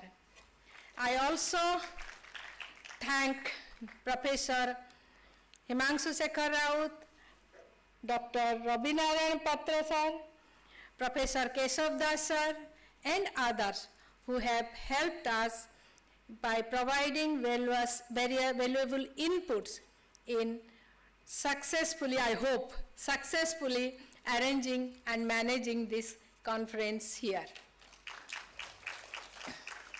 I must express my gratitude to my institution, that is Sambalpur University, and different people involved in the process of coordination and organization of this conference. Our Vice Chancellor, Professor Bidhu Bhushan Mishra, our Registrar, Dr. Nupraj Sahu, our Finance Officer, and all the officers, our faculty members, different sections, and the students, the research scholars, and even the alumni of Sambalpur University, and especially the Department of Economics, have helped me at every stage in the planning, execution, and every stage. They have helped me a lot. So I will fail in my duty if I do not acknowledge their support. The sponsors are also very important to have such a big conference, including the pre-conference of 4 days. I express my gratitude to ICSSR. I express my gratitude to NABARD, State Bank of India Jyoti Vihar branch, and Sambalpur University through its PG Council have supported me and granted me financial grants. I also express my gratitude to three individuals who have also supported me, individuals, and one is actually an industrialist, an individual who have supported me financially for organizing this conference. One is Mr. Jayanta Das, who has an industry. The name of that industry is, just 1 minute.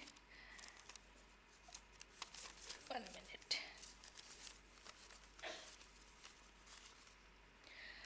Suyastabya Private Limited, which is producing the chula, and it is basically reducing the carbon emission, fuel, efficient fuel chula, which is reducing carbon emission. I also express my gratitude to Madam Dr. Dipti Rekha Mahapatra, Assistant Professor of Law, and Dr. Madhumita Vishwal, Assistant Professor of Sociology, who have also helped us financially in this conference organization. I also want to show our gratitude by acknowledging the support from the different sections of our university, development section, electrical wing, civil wing, and even the conservancy staff who have worked day and night for making this conference successful. I want to thank the Vice Chancellor of Rajendra University, Balangir, and the Principal of Autonomous College, Raurkela, Principals of Dalmia College, Rajgangpur, and Principal of DS College, Loida, who have deputed their staff, Dr. Ganapati Mendali, Mr. Abhasota, Ms. Saida Bano, and Mr. Vishnu Topo, who are working here day and night in making this organization, this is the conduct of this conference successful. I also thank our resource persons, the speakers of different sessions, the chairpersons, the discussant, the online of the chief guest, and others, delegates, research scholars who have traveled long distance and stayed here, participated in the conference. I thank them heartily. Definitely, we have resource constraint. Being a state university, we have many lapses. So please forget all this and take all the good things which you have here felt. I thank all the delegates. My thanks are due to Dr. Sachidananda Patnaik sir, Professor Sudhanshu Shekhar Ratha sir, and all others sitting here, starting from the Badrinarayan Ratha sir, Keshav sir, Himanshu sir, Manoj sir, and Tapas sir, and others of the dais. Thank you again. Thank you, madam. I must also thank some of the departments which have helped us in this conference. One is the Department of Food Science and Nutrition Technology, who have helped us in providing the nutritious health drinks and the cookies. And I also want to thank the Department of Performing Art. For the last night's cultural show, I must thank them. I must thank the committee members, different committee members, basically my colleagues of different departments who have worked day and night, and our research scholars involved in that process, and even the other non-teaching that officers and non-teaching employees who are involved in that process. We can see Chandra Babu here looking for when it will be over and he will do his duty, and so that our participants and delegates will reach the railway station timely. Thank you. Thank you all. Thank you, ma'am.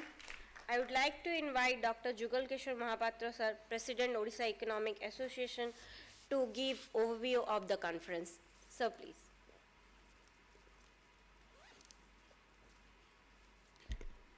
Thank you. I think all good things must end, and I think with some amount of nostalgia and sort of regret, we have to close this conference. Also, we are very happy that this conference has went off almost without any hassle, without any hiccup.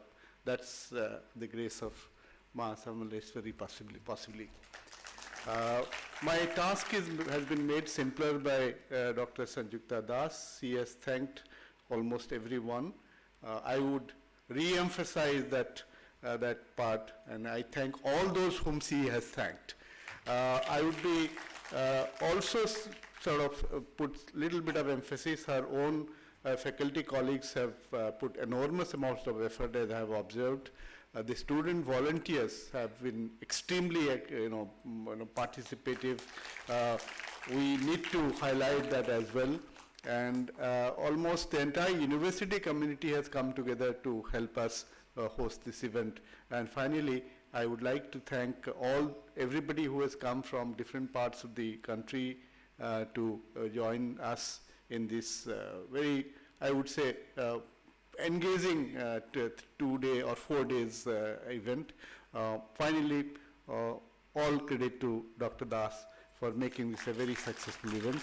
I am happy to be handing over the baton to our mentor, Rabi Babu, Dr. Abhinaran Patra.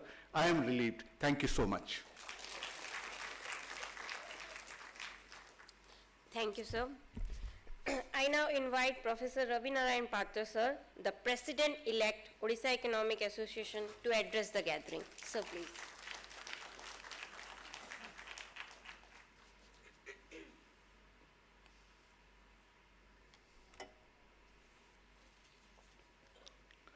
Mr. President and friends, I am not going to give a long address. I will just utter 3 sentences. The first is that with utmost humility and gratitude, I accept the responsibility the association has bestowed on me. And the second is, as an obedient member of Odisha Economics Association, I will strive to serve the association till I am alive to the best of my ability, whichever is earlier, my ability or my life. I will definitely request all of you to see that our association rises to new peaks year after year. I am with Dr. Jugal Kishore Mahapatra, our president. I am with him in the sense that I will not thank everybody. I will accept what he has said. I will just add 2 or 3 names whom I have exploited personally. I have exploited Mendeli, and I have also exploited Brajababu, who is not seen here. One is not seen here, he is Professor Tushar Kanti Das, whom I call Bapi. I have exploited him personally because I am not alone. As a group we have exploited. He has taken the pain of driving us to the Samalai temple and then to the Rengali camp to buy the Sambalpuri materials, and to the innocent Lopa, whom I call Sima. She has given us also good hospitality, and she is silently working everywhere. And I must thank my friend Jagdish from geology. who has given us a very wonderful entertainment program last night. So I must thank everybody for all the delegates, paper presenters, the chairpersons of different sessions, and my executive committee. Thank you. Thank you, sir. I would like to invite Dr. Amrendra Das, sir, Secretary, Odisha Economic Association, to give the formal vote of thanks. Sir, please.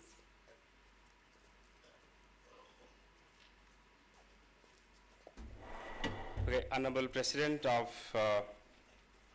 Odisha Economic Association and the chairperson of the session and the president-elect, Professor Rabindranath Patra, the organizing secretary and head of the department, PG Council chairperson, Professor Sanjukta Das, and the young economist awardee, Professor Alok Kumar Mishra, and all the dignitaries of the dais.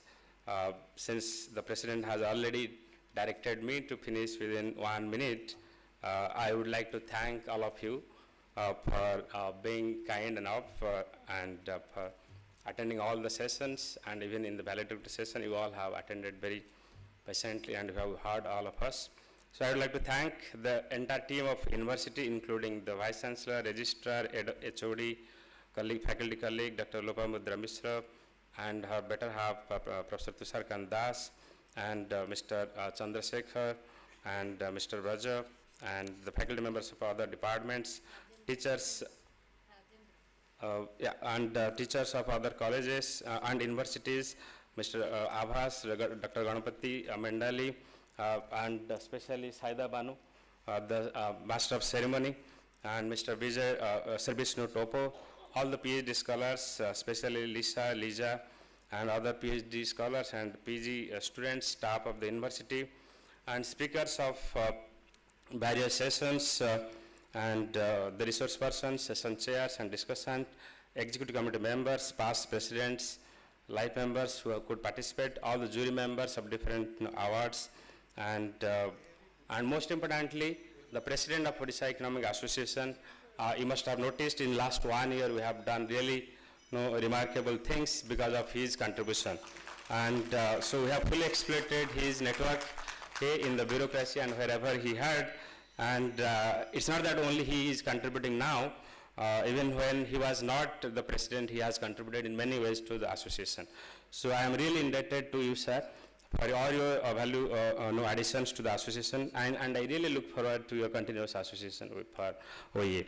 And I also thank the president-elect, Professor Rabindranath Patra, for kindly accepting our request, and I look forward to working with you, sir, for the growth of the association.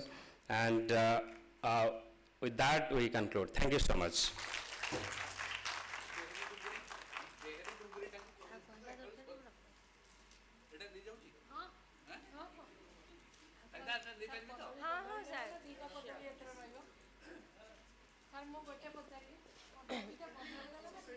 We have a launch program near PG Council.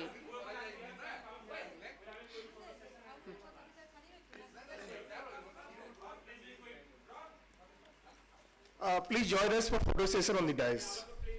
Panda sir, please come up.